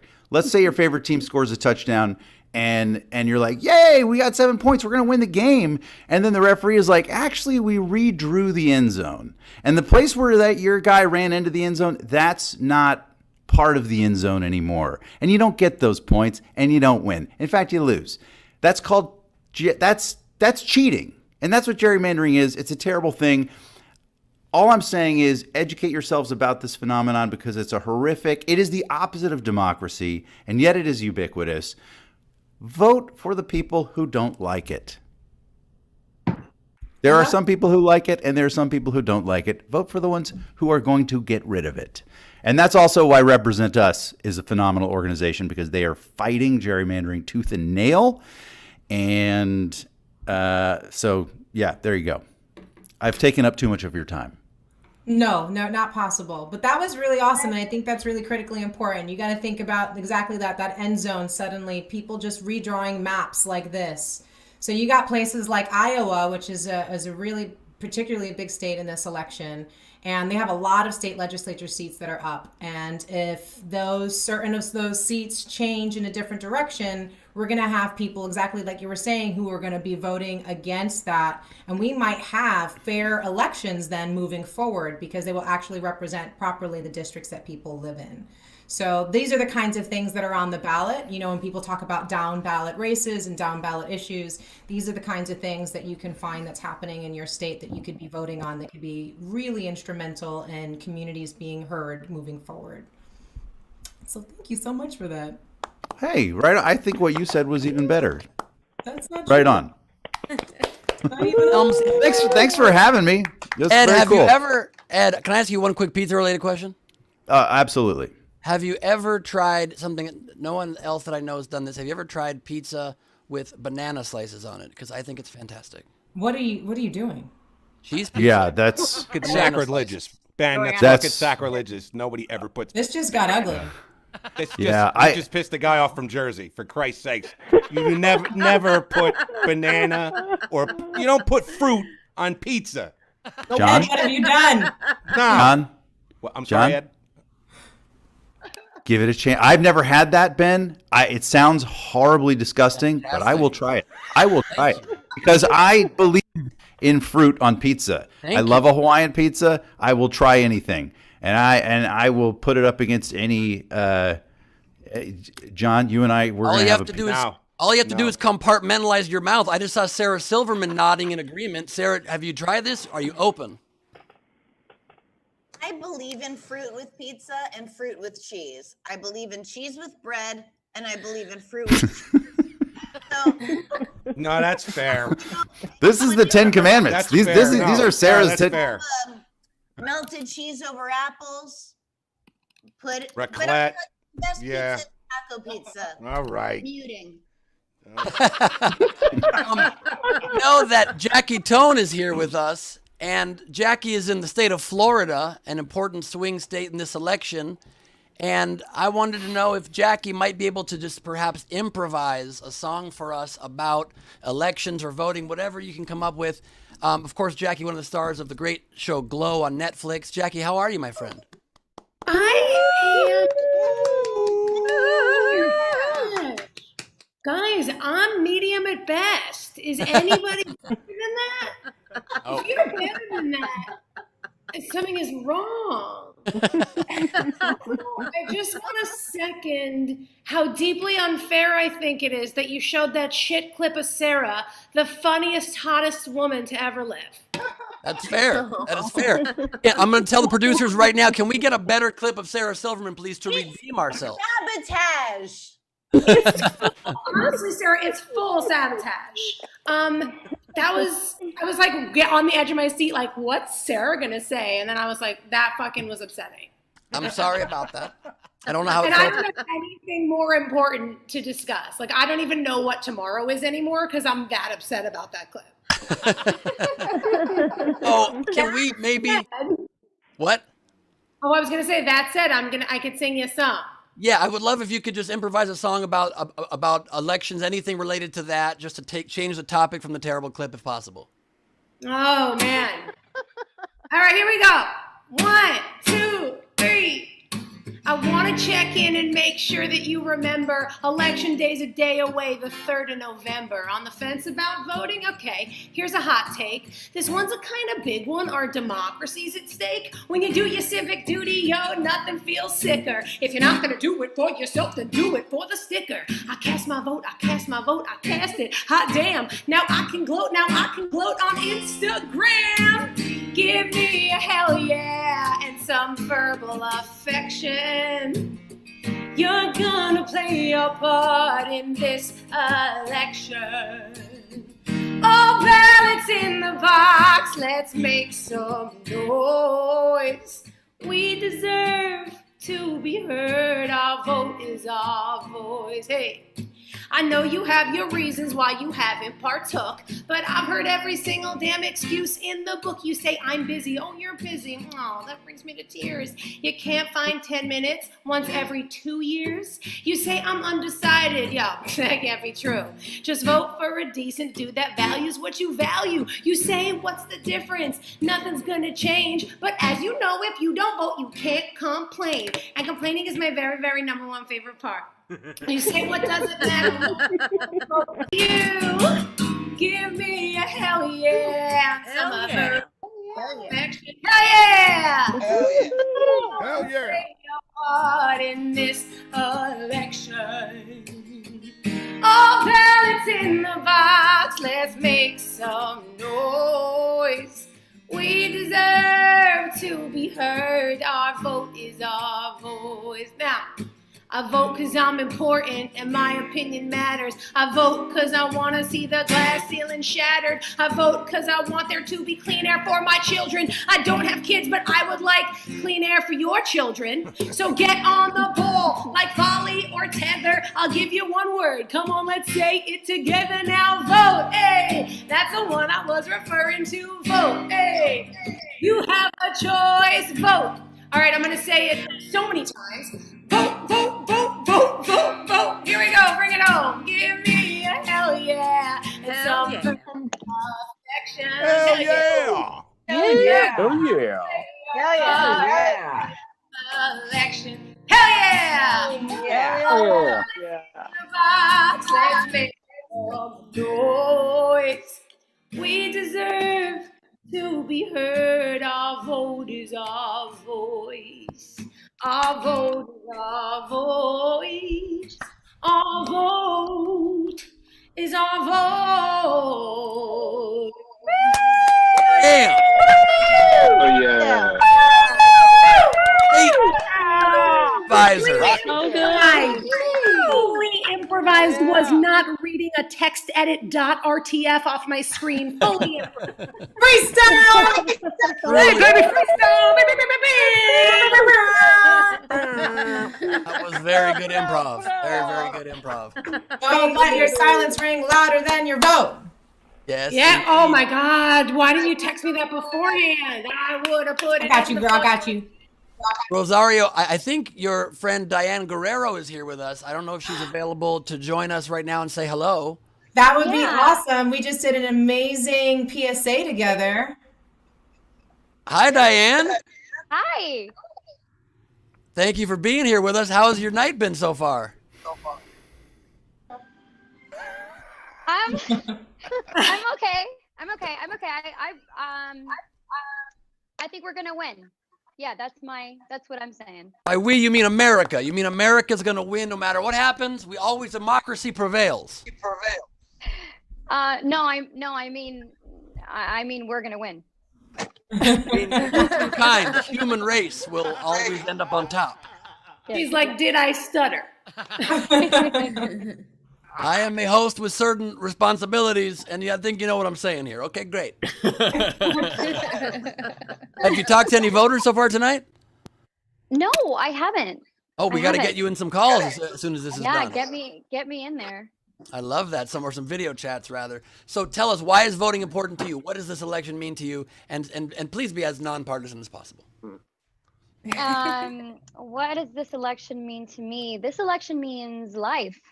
Really, it means I hope that kooky write-in that one guy thought was hilarious wins.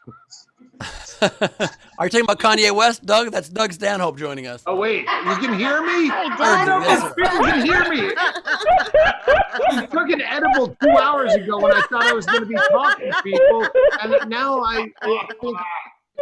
Honestly, Doug, I don't even have a list, and I think it's fucking listening to me. Doug, you've been caught on a hot mic. That is the best, cleanest, most normal thing we could have overheard. We got very lucky there. Oh, I've been silent the whole time. So do I turn this off? No, talk to us. Talk to us.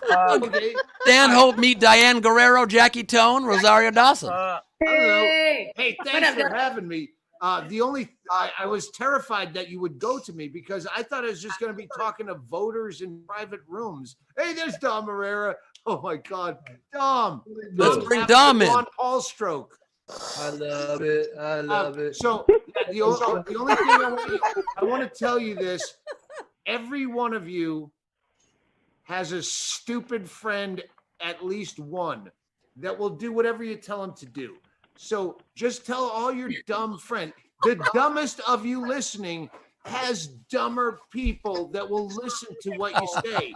So just tell them to vote one way. Lie to them. There's nothing wrong with misinformation when you're just making your dumb friends vote to impress you, especially hot chicks. And Ben Glebe, I wanted to talk to you.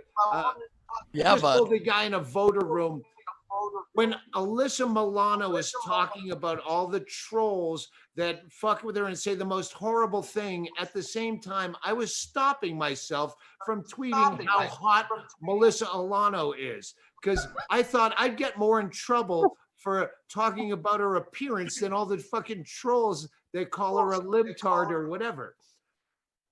Find stupid people, make them vote. I love that. That was a very interesting turn for the end of your message. And I'm sure Melissa Alano probably appreciates Melissa Alano the next time. And how beautiful she is. And her horrible things on Twitter. Maybe take the "I'm hot" thing as a compliment. Being hot. I don't know being hot. I'm woke enough to not say you're hot for your age. I'm that woke. Wow. Really good. Really impressive, Doug. Very nice. Diane, what do you think of this winning strategy of reaching out to folks who don't get it? Who don't get it. Yeah, that's a nicer way of saying it. I don't know. I think it's hard. I think it's like bad for my mental health. So, but if you have the stamina and you can do it, if you have the brain power, then yeah, go ahead. Yeah. I think that's one of the things I've loved and this whole thing is like the folks who are like, no, you can use Google.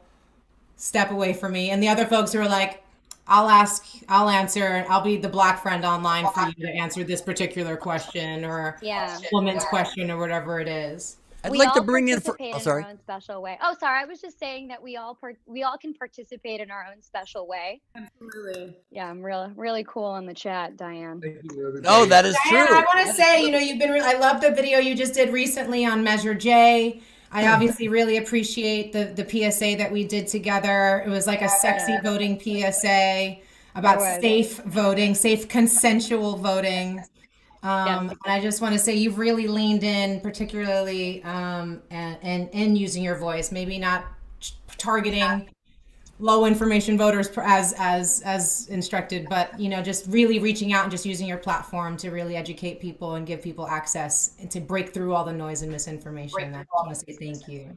Thank And you. Diane. Access and opportunity so we can live full lives. Access and opportunity. 100%. And Diane, thank you for saying that. It is so true. It's all about how each person can contribute. Not everybody has the same abilities or platform or point of view, but if everybody can just contribute in some way, just to the betterment of the country, to the betterment of the world, that's how we move forward. And I have a friend here. Yeah, Doug. Was that Doug? That's not me. Oh, okay. I have a friend here who is a hilarious person who is pretty amazing at people who don't get it, putting them in their place, and that's Steve Hofstetter. You're known for destroying anybody that's ignorant and not woke. So what's your advice to dealing with people who don't get it? On a bipartisan Zoom, nothing. Fair enough.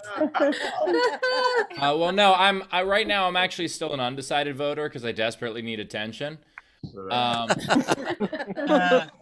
think the honest advice is calmly speak to them, and if you think that they're beyond getting it, then block them. But the idea of angrily arguing with someone is never going to change their mind. Yep, that's not at all what I do late night on Twitter. So thank you for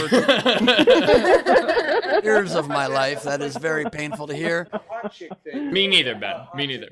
We've also got Baron Vaughn. Baron, how do you deal with idiots that don't know what's up? How do you deal with it?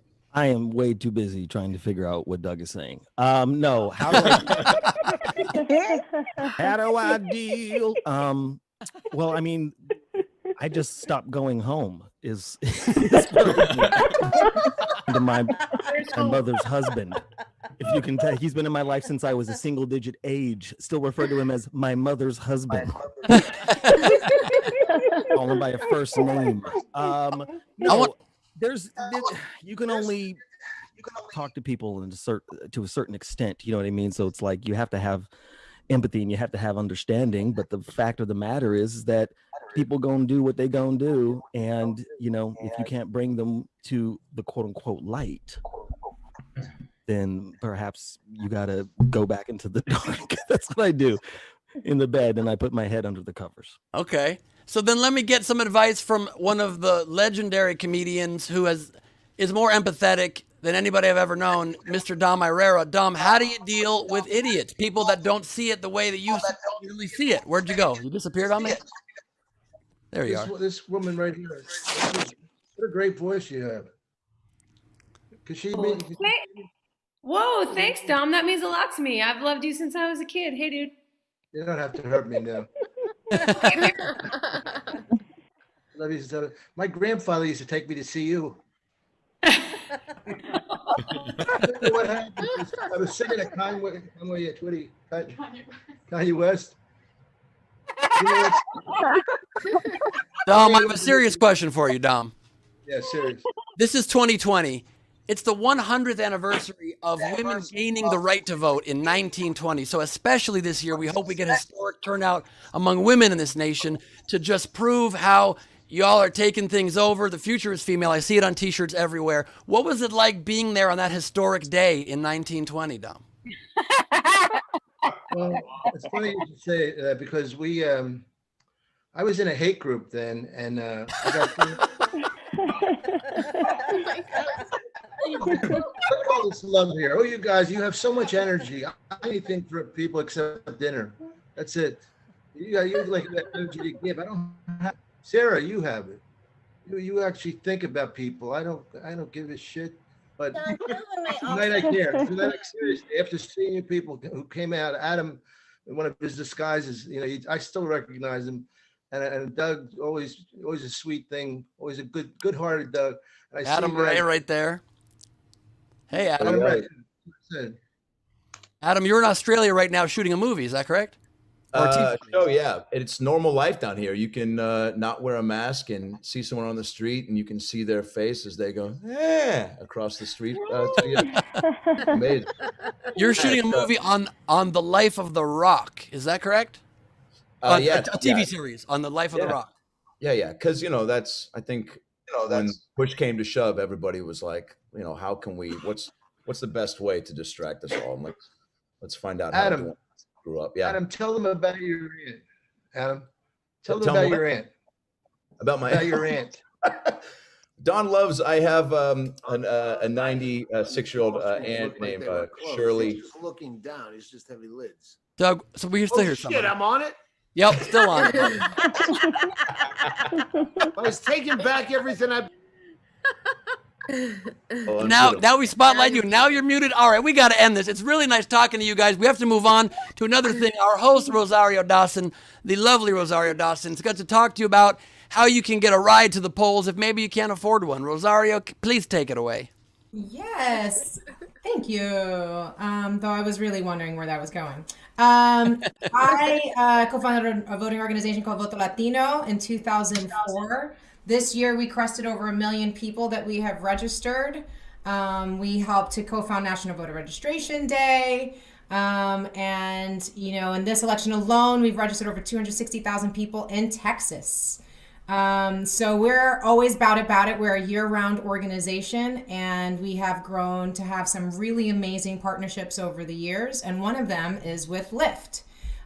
So for folks who are needing a ride to the polls, please do not take a distance being a factor. In places like Texas, there have been a lot of closures of polling places because of COVID. There are a lot of folks who tend to be on the older side of the spectrum, who have refrained from being poll watchers and poll workers. We've got a lot of youth who've come in, but we still have over 20,000 polling places that are just not in existence.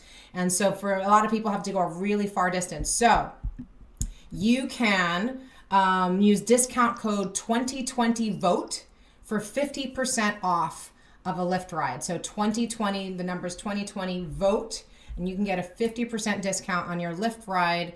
So you don't have to break your bank to go out there and vote. Please don't let distance be an issue or that stops you from going to vote. Please pass that on to folks. There are a lot of folks that are differently abled, people who are older, and hopefully people are going together in some kind of community and have a voting pod. But if not, please know that you have this opportunity to use 2020VOTE Lyft discount code for 50% off on your ride. What's up, Doug? You got something to say about that? Wait, I'm still on? Are you fucking kidding me? I thought you ditched us. Watch the F-bombs. This is on television. Holy Lord, Doug. I was just putting in the chat that I sell merch after this whole telethon.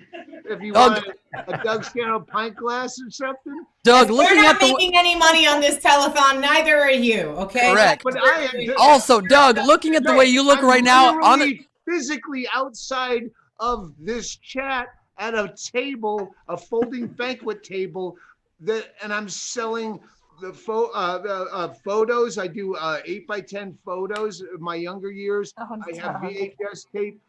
I'll be right outside. Just shoot me. I'm way too high Doug, here. Doug, can I be honest with you? Dumb. Doug. What? The way that you look and sound right now, it doesn't feel like you sell merch. It feels like you sell meth. Can I be honest with you? No, I'm high and drunk. I had to do Roseanne's podcast for an hour and a half. Now look at this. I'm hammered. Perfect. I love that. I'd like to remind people that if you are hammered, you can also take Lyft to get home. It's a safe way to do it. Hang on. Alyssa Milano is calling me on my cell phone. It's her or it's her lawyers. One of the two. We don't know. It is vote. My point was, and I put it in the chat, and I got a little bit off topic with the Alyssa Milano. hot chicks. You can make 1,000 guys vote just by acting like you're interested in them tomorrow, telling them who to vote for, and don't call them back on Wednesday. Smart. That's what I was trying to say. So I Good got a little strategy. confused with the Alyssa Milano being hot. Very I'm not smart. sure that's a winning strategy, but maybe we should go to last year's or 2 years ago's previous co-host. Yes, I'm very excited. Little Miss Olivia Munn, who's Yes. got a little message for us to share. Let's How do go. I with- mute myself so I don't fuck this up again? Hey everyone, welcome to Telethon for America. I am your host, Olivia Munn. Joining me tonight. I feel like Olivia would have had a better comeback. We're just gonna cut to What her. do you Let's mean see I've if been she does. replaced by Rosario Dawson? I mean, yeah, she's a total badass, but what I don't understand is why I'm not just hosting with her. Who? Oh, because it's his show? Okay, so wait, what do you want me to say? Just let everyone know that election day is tomorrow and that the future of our country depends on them voting? Yeah, I got it. Hey guys, so election day is tomorrow and the future of our country really depends on you voting. And you can pledge to do so at telethonforamerica.com. All right, gonna be a big, fun, exciting night. I'm gonna send it back to, what's his name?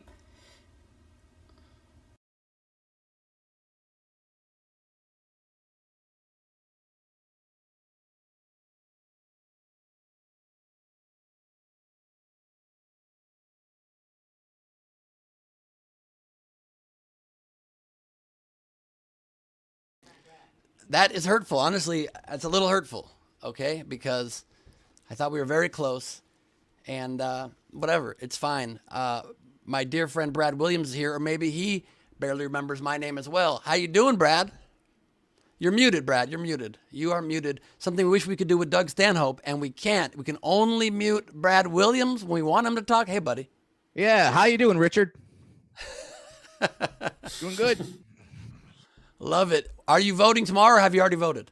I have already voted, and it was a wonderful experience, and I'm very glad that this is happening, so we can actually teach people and educate people, because education is what's so important right now, whether it be about voting, whether it be about COVID. Just today, I was in a grocery store, and here's how much people don't know about COVID. A kid saw me, and yelled out in a crowded grocery store, "Look what it did to him!" Yeah, so this kid thought I was walking around pre-COVID like 6'4", just like loving life, and then someone sneezed on me, and it was like Super Mario hitting a Goomba, just do. It was bad.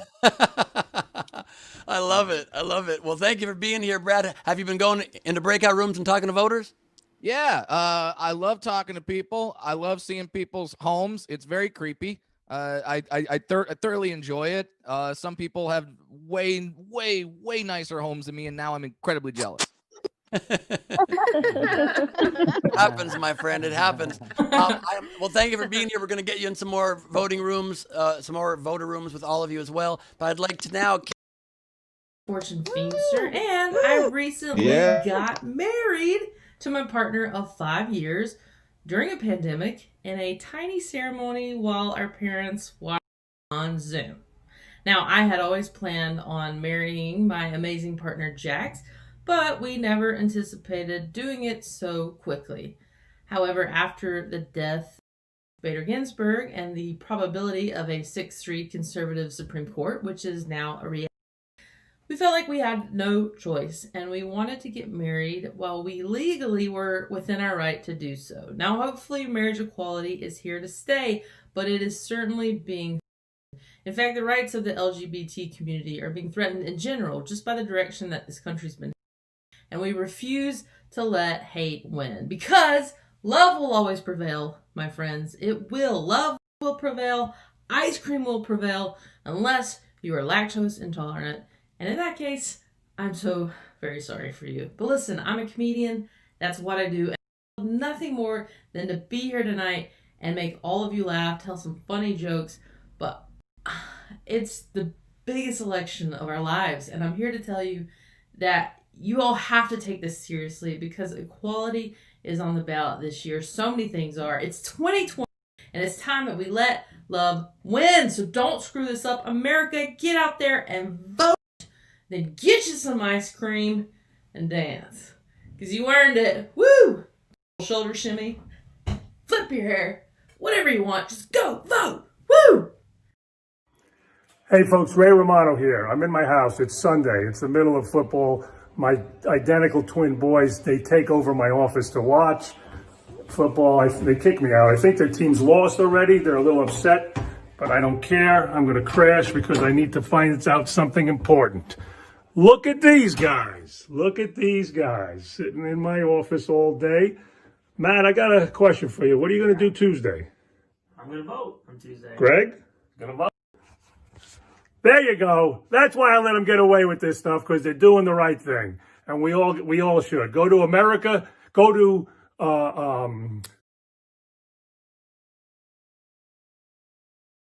The trust in our government is now at record lows.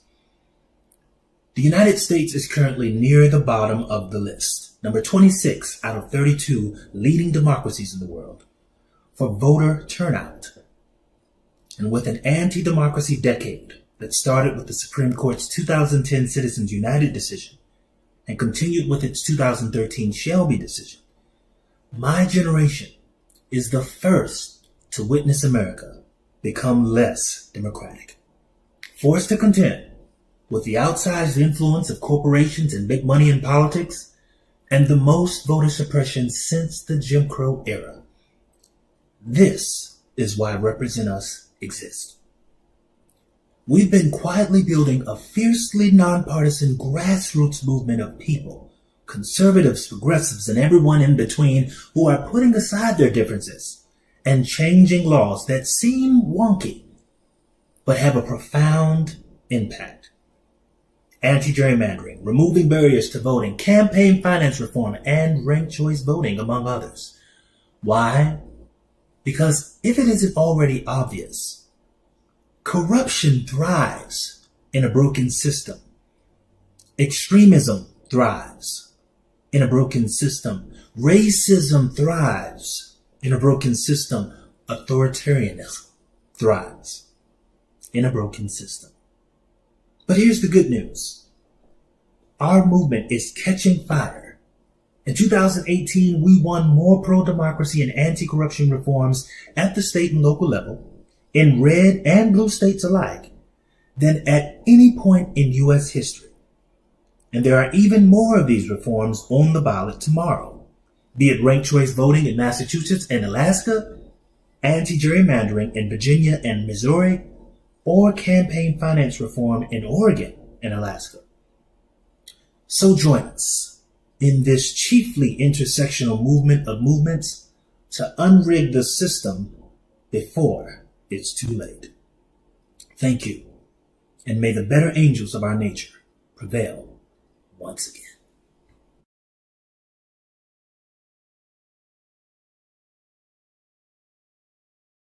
How incredible is Ronaldo Pearson, everybody? Amazing. A round of applause for Ronaldo Pearson, if we can.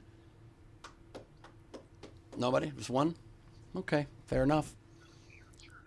The host was They were muted. Ronaldo Pearson. Executive director of Represent Us. Stole my look is my only complaint there, to be honest with you. We are going to bring now live on stage here at Nowhere Comedy. They have a show right here, actually. You can get tickets at nowherecomedyclub.com this Saturday. Their podcast, Dumb People Town, with their special guest, John Hamm. You also know them from the show Glow, from Better Call Saul. Please give a warm welcome to the Sklar Brothers. Keep it going for Ben Glebe. Yeah. Ben Glebe. Hi. Hello. Hi, y'all. Guys, I just read